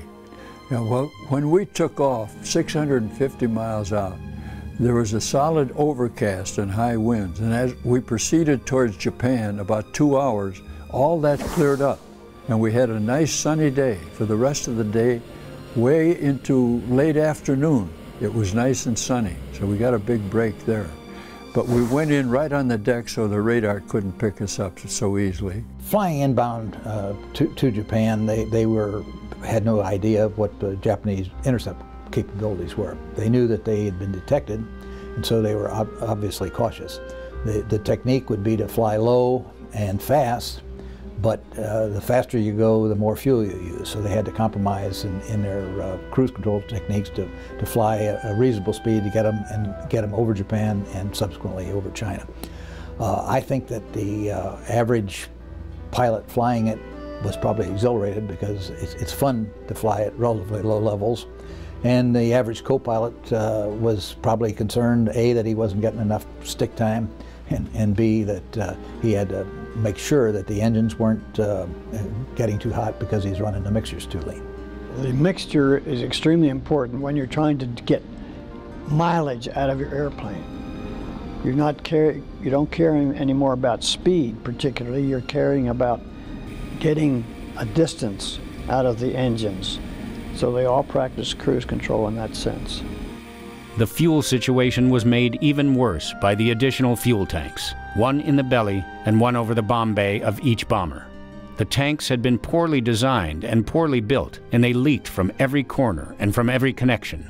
On every one of the 16 planes, fuel critical to the mission was leaking away. Once they were off the carrier, the crews faced about 3.5 hours of flying time to Japan. They were barely flying, 150 to 160 miles per hour, just above stall speed. They were flying 15 to 30 feet off the water. As the excitement of the launch wore off, they thought about the mission ahead. Most of the crews agreed that they didn't have enough fuel to reach China. Aboard plane number 9, navigator Tom Griffin calculated just how far their fuel would take them. And our best calculations were that after about 5 hours we were going to run out of gas and we were going to be short of China by about 100 to 150 miles. So I think all of the planes made some kind of a decision. In our plane we thought, well, we're going to be running out of gas. If we see a ship, we'll ditch next to it and they'll take us aboard. And if it's a friendly ship, fine, we'll sail off with them. If it's an unfriendly ship, we each had 45s and we'll pull out our 45s and take over the ship. Those, you have to have a light at the end of the tunnel, and that was the light we had. Spread out over some 500 square miles of open ocean, the 16 bombers were heading for targets in Tokyo, Yokohama, Yokosuka, Nagoya, and Kobe. The Japanese people had been told that they were invulnerable. Months of victories had demonstrated that destiny, the gods, and military might were on the side of the emperor. Above all, they believed their homeland was safe from attack.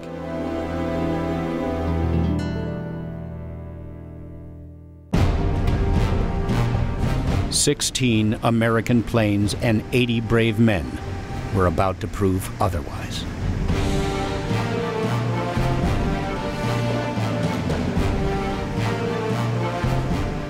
Dick Cole was the co-pilot of plane number 1, which was piloted by Colonel Doolittle. We launched at about 8:20 in the morning. It put us over Tokyo at right around noon. We shored into Japan about 20 miles north.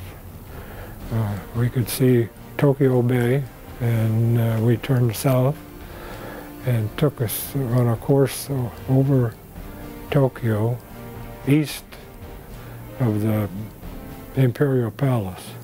We had incendiary bombs, and the reason was that since we were supposed to launch at dusk on the 19th, arrive over Tokyo, drop the incendiary bombs and light up Tokyo so that it would cause a big fire. Also, it would give the following airplanes some kind of a reference to where they wanted to go. But having the launch early put us over Tokyo in the middle of the day on the 18th. A couple of things that may have helped us. The Japanese had just practiced an air raid exercise. And they had a bomber called the Betty that had 2 tails. And for the first airplane, we feel that a lot of the people on the ground thought it was one of their airplanes when they saw the B-25. Because we were not jumped by any other airplane. We flew low level till Fred Bramer recognized from photographs that they had given us on the carrier. At that time, Colonel Doolittle pulled up to 1,500 feet and we dropped our incendiary bomb. And immediately went back down on the deck. The ACAC opened up on us and it was pretty intense, but was not accurate. Of the 16 Mitchell bombers, only 2 made landfall where they expected.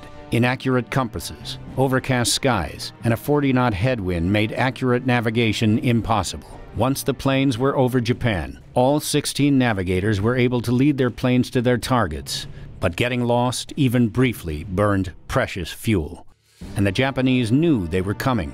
Picket boats guarding the coast and patrol planes sent out to search for the Nito Maru had spotted the inbound raiders several hundred miles out. When we were over Tokyo, we had counted 37 airplanes above us. And they did not see us. Civilians who saw the Mitchells mistook them for Japanese planes. The morning air raid drill had been ignored by most of the populace, and they assumed that the low-flying bombers were just part of the exercise. As we came over the coast, it was Saturday, right at noon, beautiful day. There were a lot of people on the beach. They were waving to us, and we were flying so low I could see the expression on their faces. They were cheering.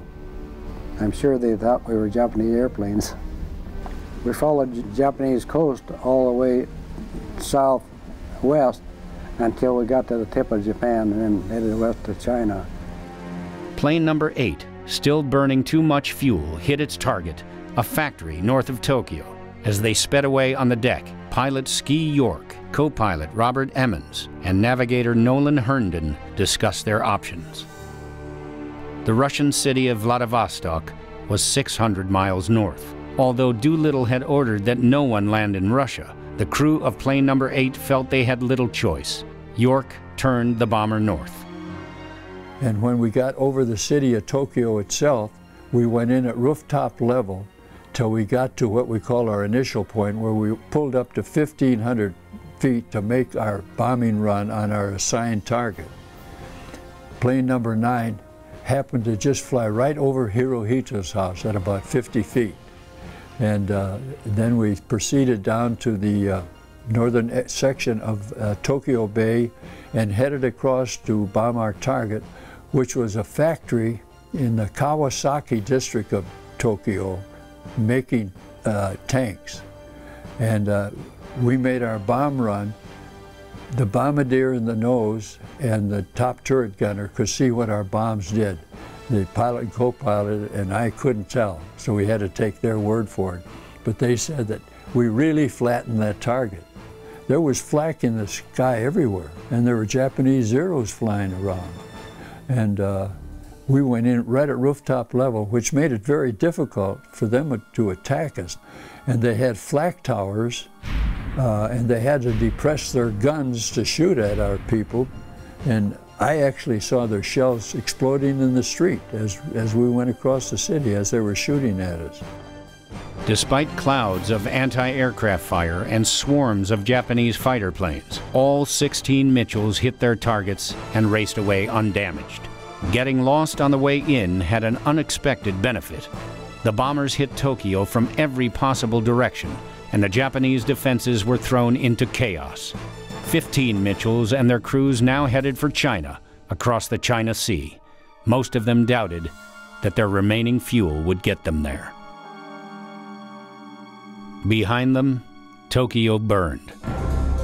Admiral Halsey later wrote, "We had our radios tuned to Tokyo. One of their glibest liars came on and began describing, in English, the wonders of life in Japan. Of all the warring countries in the world, he said, Japan alone was free from enemy attack. It would continue so. Indeed, Japan was blessed among nations." And right there, we heard the air raid sirens. Jimmy's boys had arrived.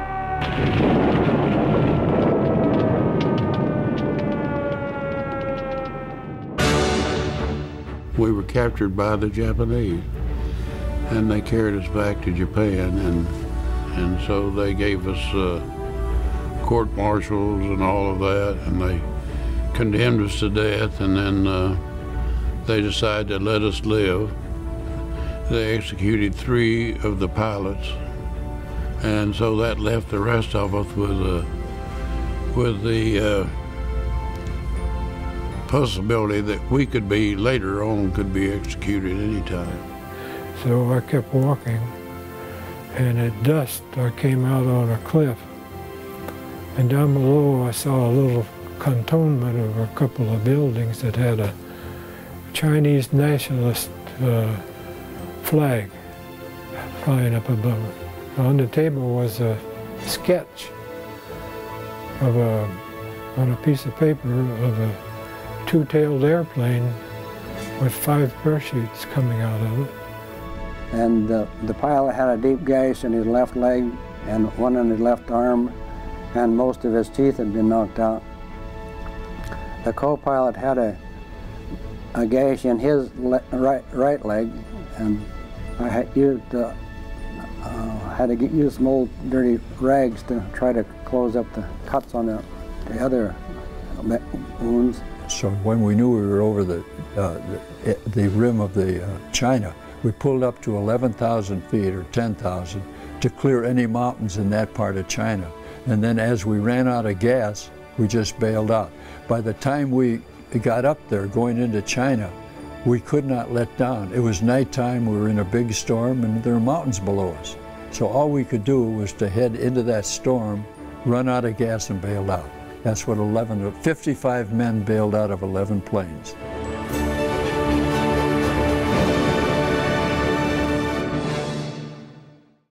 On April 18, 1942, just 132 days after Japan bombed Pearl Harbor, Tokyo was burning.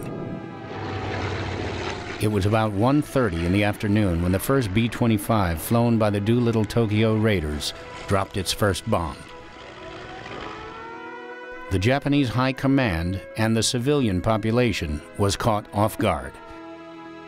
As the raiders approached the coast of Japan, they saw smiling civilians waving at them from fishing boats, beaches, and baseball parks. They were so convinced their island home was beyond the reach of the Allied bombers, they didn't imagine that danger was imminent, even though U.S. Army Air Corps bombers were screaming overhead, just above the treetops. It was one of the most brilliantly conceived operations in aerial combat history. All 16 Mitchell B-25s found their intended targets and delivered their payloads. What the enemy did not know was the Doolittle Raiders were nearly 12 hours and 250 miles early for their rendezvous with history. The USS Hornet and the B-25s had been spotted much farther out than their planned launch distance. Early this morning, 80 Doolittle Raiders had scrambled aboard their airplanes, knowing they did not have adequate fuel capacity to reach any safe haven. It was an act of valor rarely matched in modern military history. Before it was over, a despondent Jimmy Doolittle, not knowing the location or the fate of his gallant crews, would sit atop the wreckage of his airplane and predict his own court-martial. He didn't know the raid he had led would play a pivotal role in turning the tide of events in the Pacific in favor of the Allies. That he had, in fact, just completed a mission that would change the war. I'm Gary Sinise, and this is Missions That Changed the War.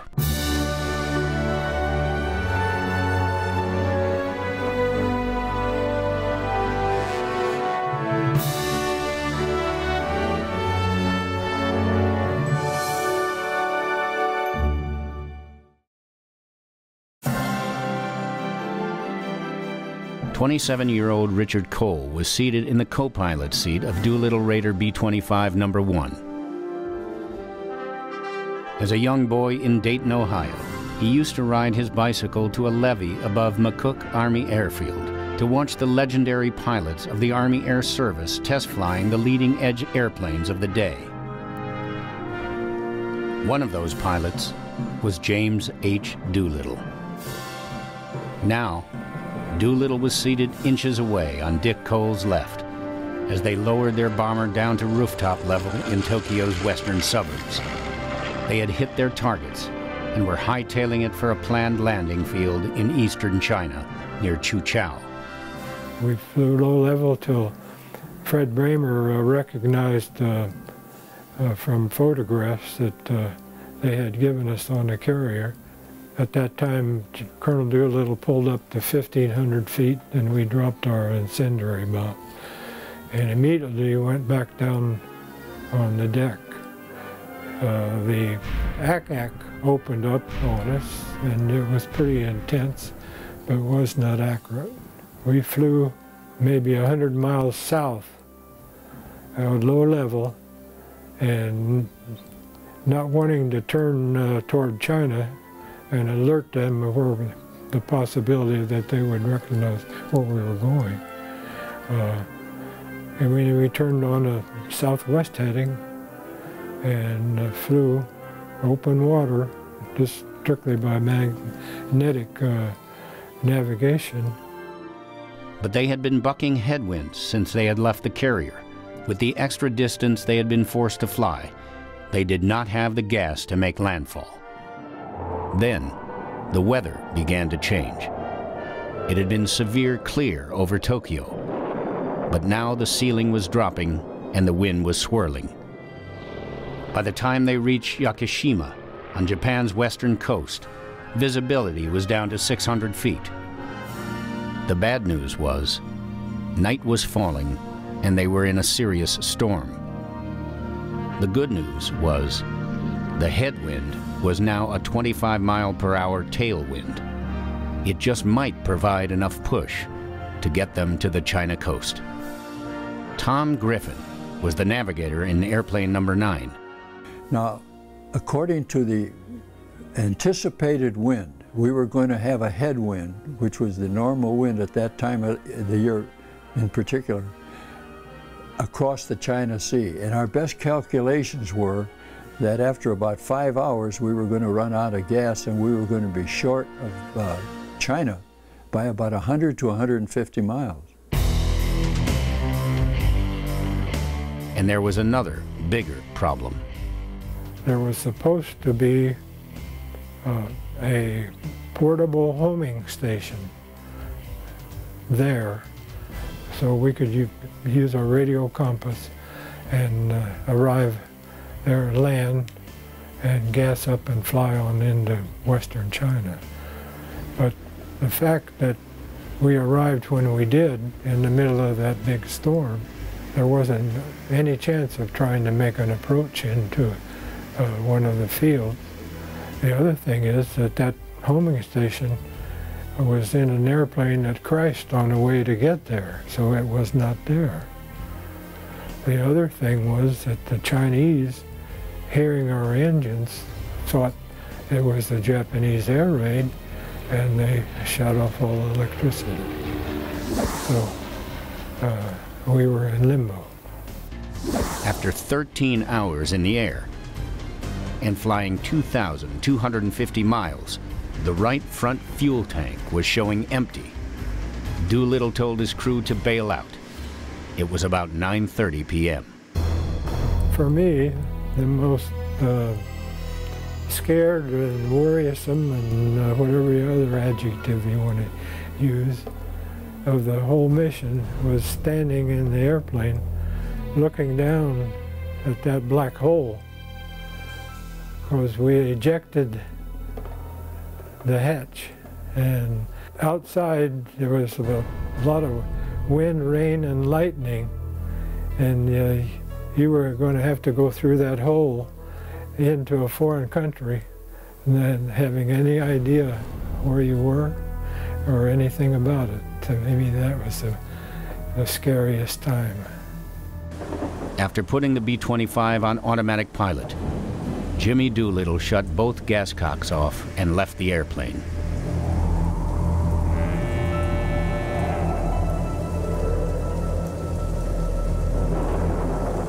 He landed in a rice paddy in a sitting position. He was neck deep in night soil. The Chinese had been for centuries, nurturing their crops and fertilizing their crops with what they called night soil. This is human waste and animal and human waste to fertilize their crops. Following a cold, wet night, an elderly farmer he had met on the road took Doolittle to a local Chinese military headquarters.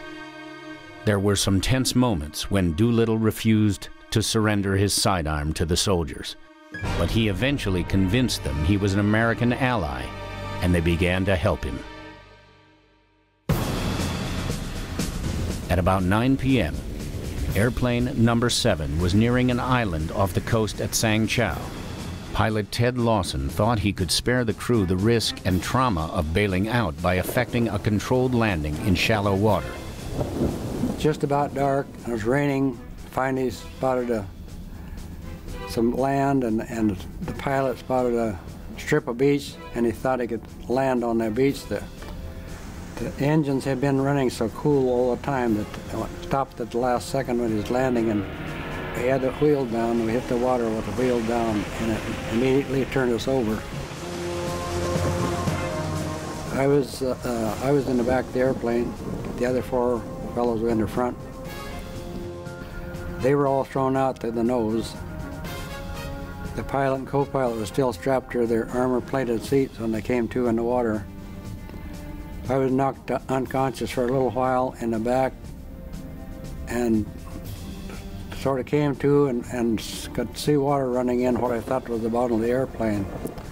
Well, I finally realized the airplane was upside down and the plexiglass on the turret had shattered, and that's where the water was coming in. So then I was able to open the escape hatch on the bottom of the airplane and crawl out there.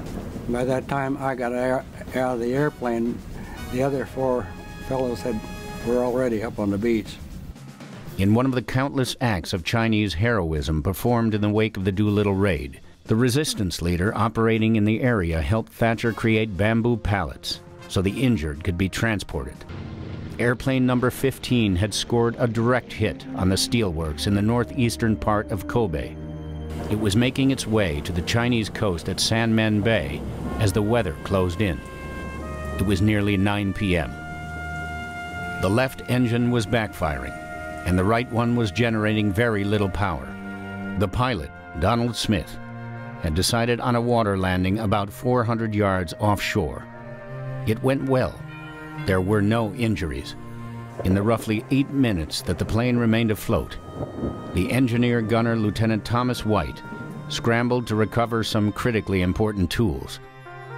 Thomas White was not an average gunner. Well, Dr. White was a flight surgeon, but when he found out about the raid, he asked Colonel Hilger, who was the second in command, and Doc White was about his age, the same age as Hilger, in other words, older than the normal or the average raider. And he said, well, I'd like to go on the raid. And Colonel Hilger said, well, you can't go. Doc, we've got 5 men on each airplane. We can't find another seat for you. It just wouldn't be right. So he said, if you want to be a gunner, you could maybe go as a gunner, but you're not a gunner, you're a flight surgeon. He said, well, I could be a gunner, let me have a chance to try. So he went down and shot the guns and I think he came off second best in making a score compared to some of the other gunners. And so he got the job as a gunner. And so here it was a fortuitous choice to have him go on that mission, because he certainly was helpful when he got to China. After a night in a fishing village, friendly Chinese rowed Dr. White and the rest of the crew to the island of Nandian. Again, the locals put their lives on the line, hiding the crew in a Buddhist temple while 65 Japanese soldiers swept through the area looking for them. On Nandian, Dr. White learned of the injuries suffered by David Thatcher's crew. According to Lieutenant Smith, from the moment he did, he seemed to have only one desire, which was to reach them as soon as possible. It was the ideal providential meeting of these 2 crews with Doc White that saved one of the raiders, Ted Lawson, saved his life because Lawson was about to lose his leg, and Doc White amputated it. He gave Lawson blood from his own arms, but Doc himself, when it got too bad, Lawson was about to go, then he gave blood from his own himself, which is, I imagine, a difficult thing to do. The day began badly for the crew of airplane number 16. As they sat with propellers turning on the deck of the Hornet, a sailor on the deck crew slipped. The prop blast from airplane number 15 blew him backwards into 16's left propeller. His arm was so severely injured, it required amputation. The crew members were Lieutenant William G. Farrow, pilot, Lieutenant Robert Height, co-pilot, Lieutenant George Barr, navigator, Jacob D. DeShazer, bombardier, and Harold A. Spatz, engineer-gunner.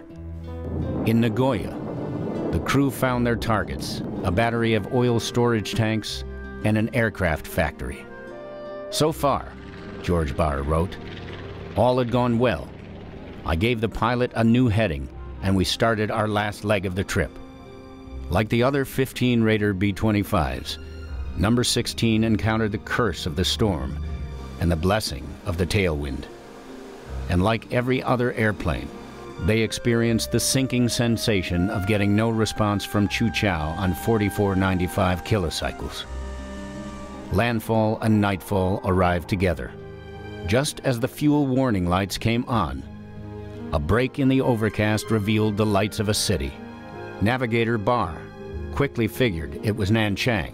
They were over an area believed to be in Japanese control. There was no choice now. All hands took to their parachutes. When they landed, it was nearly 1 a.m. By daylight, all 5 would be in Japanese hands. For Robert Hite, George Barr, and Jacob de Chazer, it was the first day of 3.5 years of hell on Earth. Bill Farrow and Harold Spatz would never see their homeland again.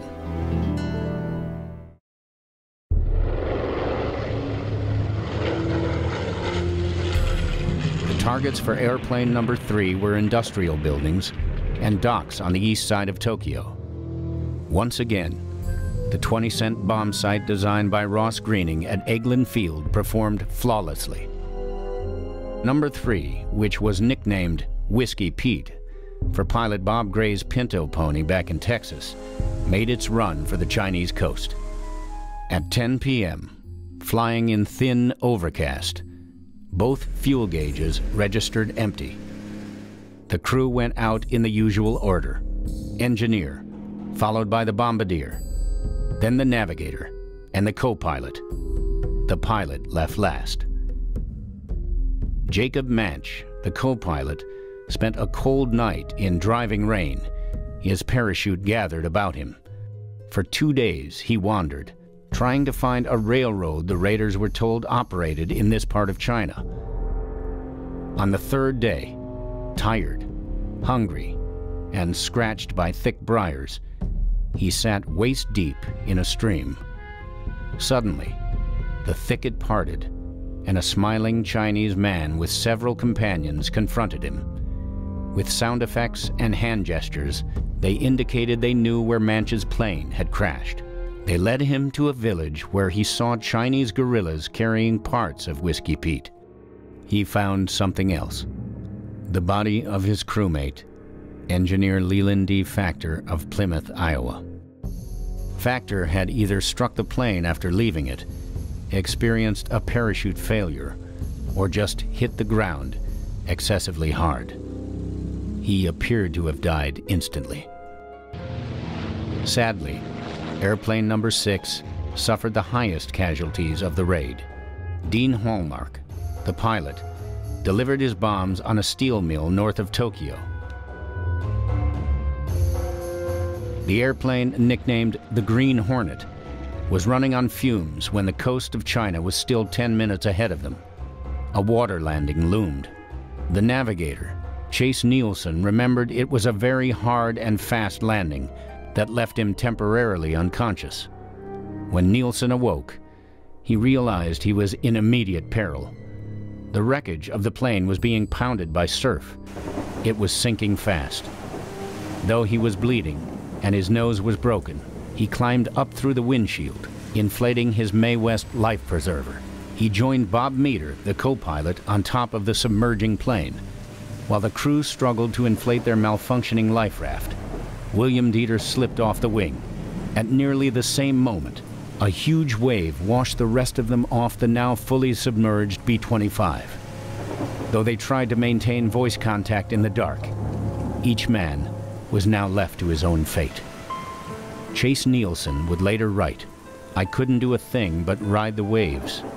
I half swam and half floated for what seemed like hours. I thought about my family, the fellows back at Columbia, South Carolina who did not go on the raid, the wonderful Navy men who brought us to the launch point and were probably now being chased by the whole Japanese Navy. I wondered where the crews of the other 15 planes were, and whether Jimmy Doolittle's first combat mission might have been his last. I feared the worst might happen to Dieter and Fitzmaurice, because they seemed to be so badly hurt. Nielsen made it to shore. The next morning, from a hiding place in the stand of trees, he saw villagers and 2 Chinese soldiers looking at 2 bodies on the beach. It was William J. Dieter from Vale, Iowa, and Donald E. Fitzmaurice from Lincoln, Nebraska. The local Chinese did all they could to hide Chase Nielsen, Dean Hallmark, and Bob Meter, the surviving crew members of the Green Hornet, though the area was swarming with Japanese soldiers. After 1 Japanese patrol left, the 3 returned to the beach where the Chinese had hidden the bodies of Dieter and Fitzmaurice. They placed their comrades in 2 wooden boxes, chose a spot high on the beach, and buried them. The 3 officers prayed silently over the 2 enlisted men who had given their last full measure.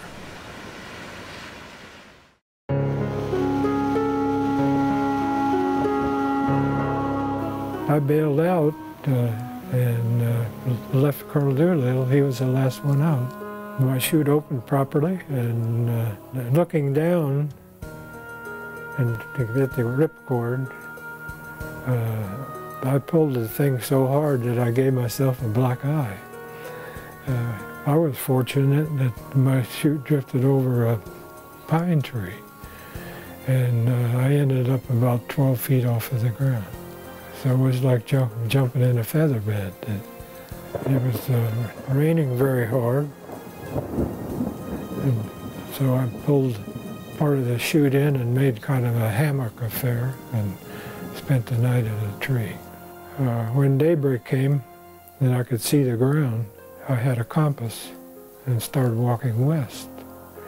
And at dusk, I came out on a cliff, and down below I saw a little cantonment of a couple of buildings that had a Chinese nationalist flag flying up above it. And the only reason I knew it was a Chinese nationalist flag was that the same emblem was painted on the AVG P-40s that I had read about before. Anyway, I walked down there and I was accosted by a young lad, and he took me to a building that was empty except for a table. On the table was a sketch of on a piece of paper of a 2-tailed airplane with 5 parachutes coming out of it. So I finally got him to take me where he took whoever drew the sketch, which he did, and I walked into this building and it was Colonel Doolittle. He is the one who had drawn the sketch. I said, "Boy, am I glad to see you." But Doolittle was far from happy. He recalled the days after the crash landing. When the soldiers found our plane, Paul Leonard and I went to the crash site to see what we could salvage. There is no worse sight to an aviator than to see his plane smashed to bits. This was my first combat mission. I had planned it from the beginning and had led it. I was sure it would be my last. As far as I was concerned, it was a failure, and I felt there could be no future for me in uniform now. Even if we had successfully accomplished the first half of our mission, the second half had been to deliver the B-25s to our units in the China, Burma, India theater of operations. My main concern was for my men. What had happened to my crew probably happened to the others. As I sat there, Paul Leonard took my picture and then, seeing how badly I felt, tried to cheer me up. He asked, "What do you think will happen when you go home, Colonel?" I answered, "Well, I guess they'll court-martial me and send me to prison at Fort Leavenworth." Paul said, "No, sir. I'll tell you what will happen. They're going to make you a general, and they're going to give you the Congressional Medal of Honor.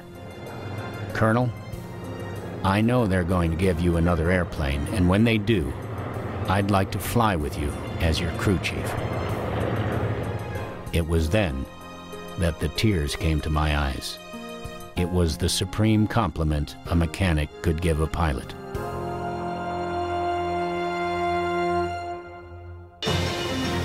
"16 B-25s left the deck of the Hornet on the Doolittle Raid. Every one of them reached Japan and bombed their targets. It was true that all the airplanes were lost. Airplane number 8, the airplane that seems to have had its carburetors either changed or reset at the Seattle Air Depot, was forced to seek the quickest landing opportunity available. It went to Vladivostok in Russia, where it was confiscated by the Soviets. The crew was interned for over a year, until the 5 men effected their own escape. As for Doolittle's men, 3 raiders died the night of the raid. Leland Factor, the engineer-gunner on airplane number 3, did not survive his bailout. William Dieter, the bombardier on airplane number 6, was too severely injured to survive the ditching of the airplane off the coast. The same was true for his crewmate Donald Fitzmaurice, the engineer-gunner on the same airplane. 8 raiders became prisoners of the Japanese. Lieutenant Dean Hallmark, Lieutenant Robert Meader, and Lieutenant Chase Nielsen, all crew members of airplane number 6, were captured.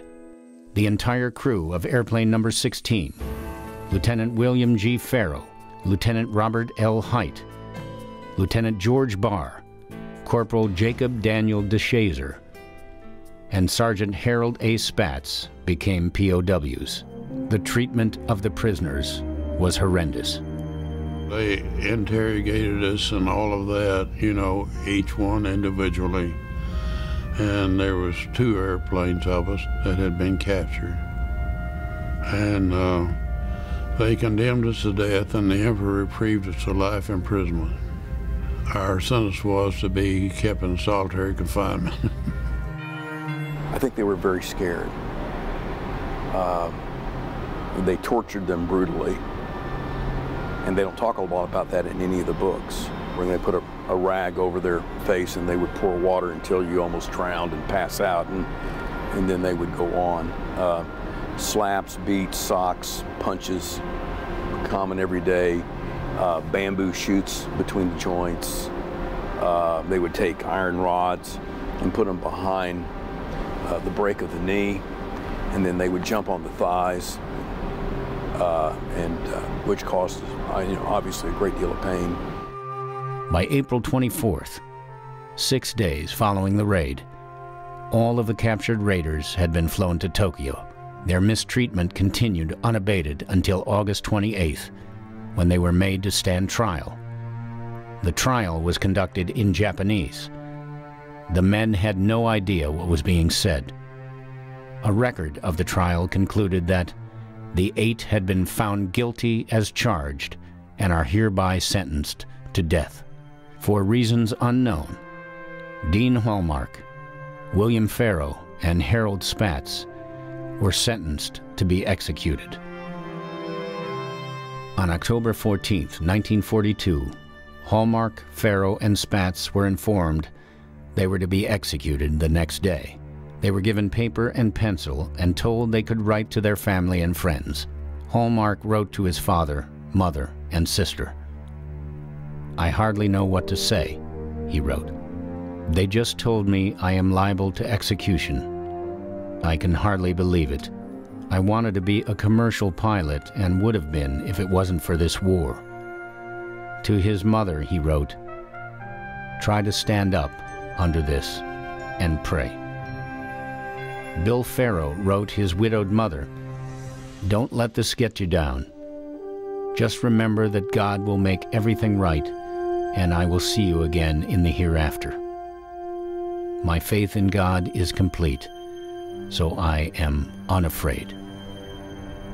Harold Spatz wrote to his widower father in Lebo, Kansas, "If I have inherited anything since I became of age, I will give it to you. And Dad, I want you to know that I love you and God bless you. I want you to know that I died fighting for my country like a soldier." The next day, on October 15, 1942. The 3 Doolittle Raiders were executed by firing squad. Those fellows were tortured, they were starved, they were put in solitary confinement, they were beaten repeatedly, and nothing they could do about it. I mean, they just lived a very tortured existence. Each was growing steadily weaker, and Bob Meter was the weakest of the 5. Meter looked like a walking skeleton. On December 1st, 1943, the once sturdily built athletic Meter died quietly in his cell.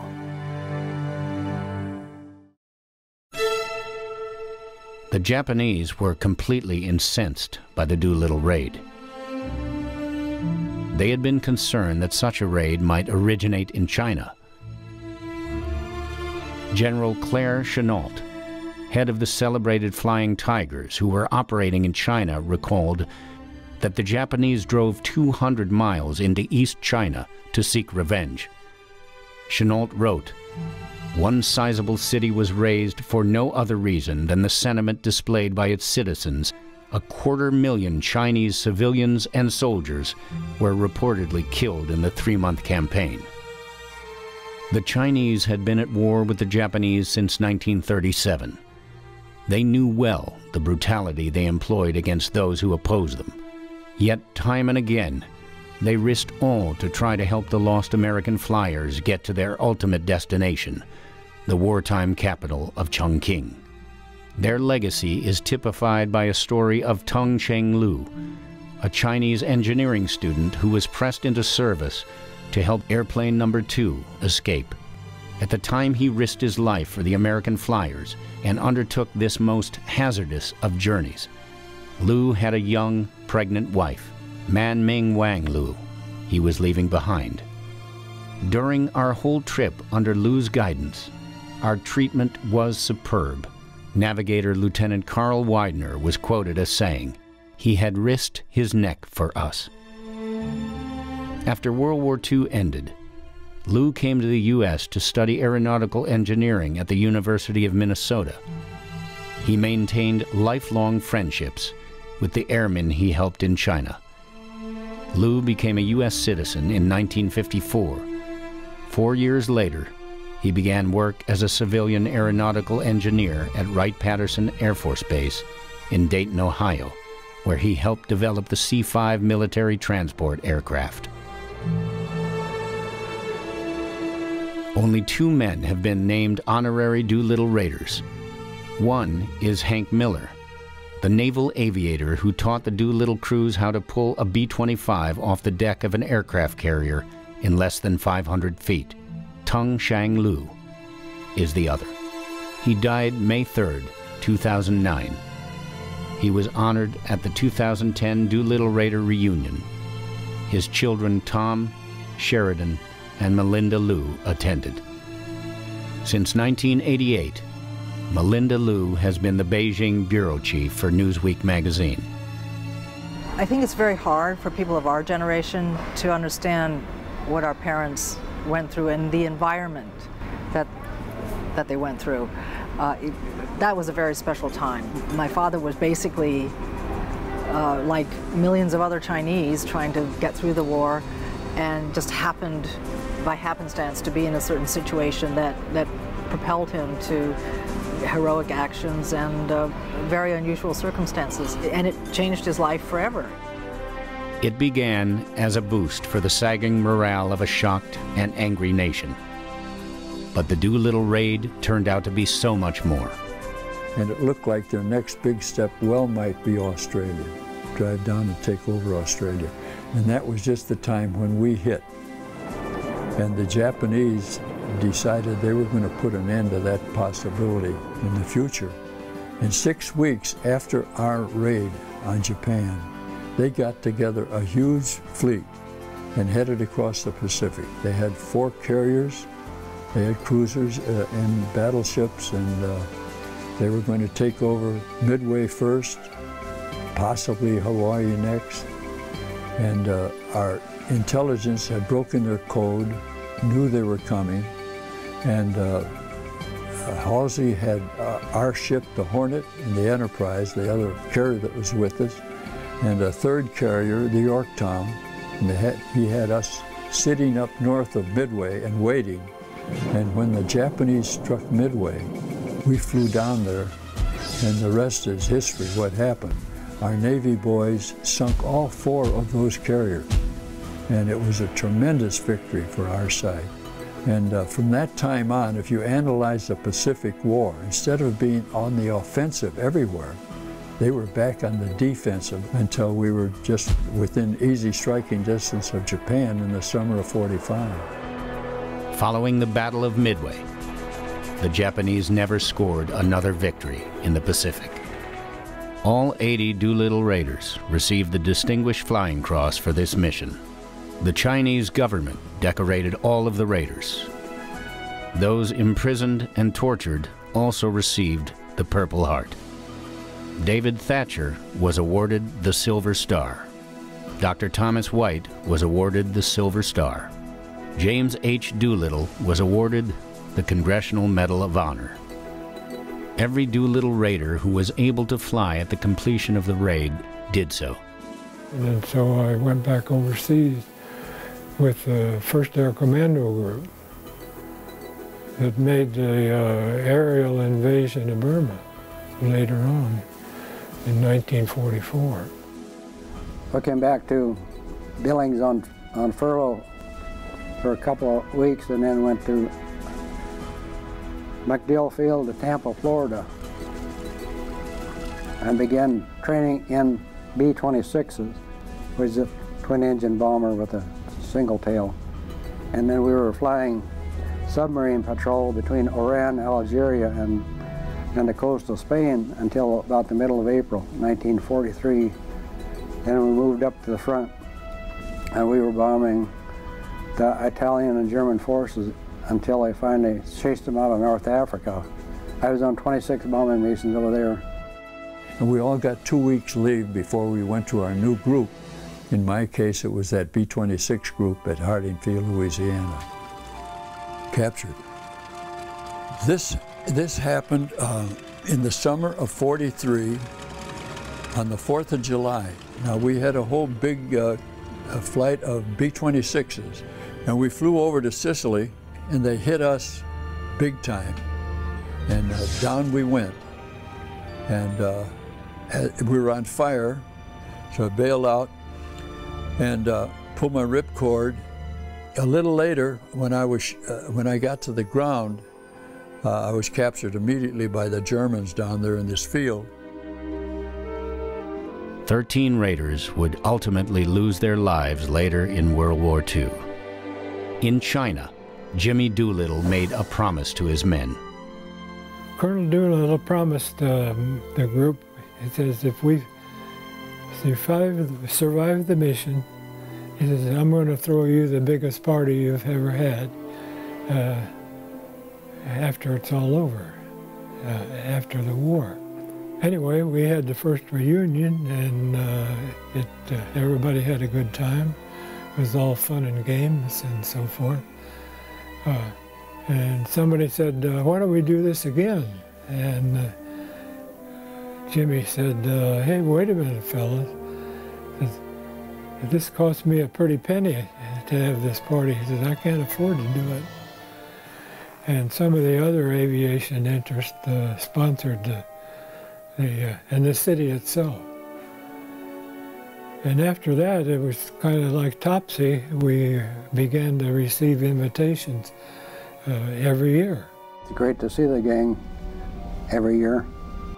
After 10 years, Mrs. Doolittle said, she put her foot down and said, from now on, the wives are going to go to these reunions. And that changed the whole tenor of our activities, yeah, I assure you. But from that time on, it was a big improvement because we couldn't have kept on the way we were. It's not just what they did, which was extremely important for the nation at that time, but how they've lived their lives since, really. And they have put together a foundation which supports youngsters coming up in aerospace engineering. And so they continue to make contributions wherever they go, whatever communities they visit. So they are continuing as an inspiration to the next generation of airmen. It seemed like there was a guiding hand favoring us on that whole mission, because when you analyze the whole mission, everything went our way. And we did the maximum damage that we could do against our enemy with 16 planes, each carrying a ton of bombs. We really accomplished our mission. And of course, we upset them so much that their plans brought on the big defeat of Midway later. So this little raid accomplished quite a bit in the war. After we started having these annual reunions, the city of Tucson had invited us there, and when we got there, we found that they had 80 cups, silver cups, engraved with our names on them in this case. Those who were deceased, the cups were upside down. And so for the years that went on, in all of our reunions, some cadets from the Air Force Academy brought this case of cups to our reunion, and we had a regular ceremony drinking to those that had passed on that year, and the cups were turned over. Gentlemen, the toast to those who are gone. When we get together, it seems like the raid was yesterday. It's great to see the ones that are still living, and we pay homage to the ones that have passed on. The mysteriousness of the thing, the way it was designed, was that in this case that holds the goblets, there was a bottle of Courvoisier that was laid down the same year Colonel Doolittle was born. As the story goes, at the end of the trail, there will be two raiders sitting together with their goblet and some of their Courvoisier in the cup. And that'll be the end of the Doolittle Raiders. 80 men. 68 years later, only 6 of them are still with us. Yet their tradition dictates that all 80 of them gather, either in body or spirit, every year on the anniversary of that heroic and historic mission. A mission that changed the war.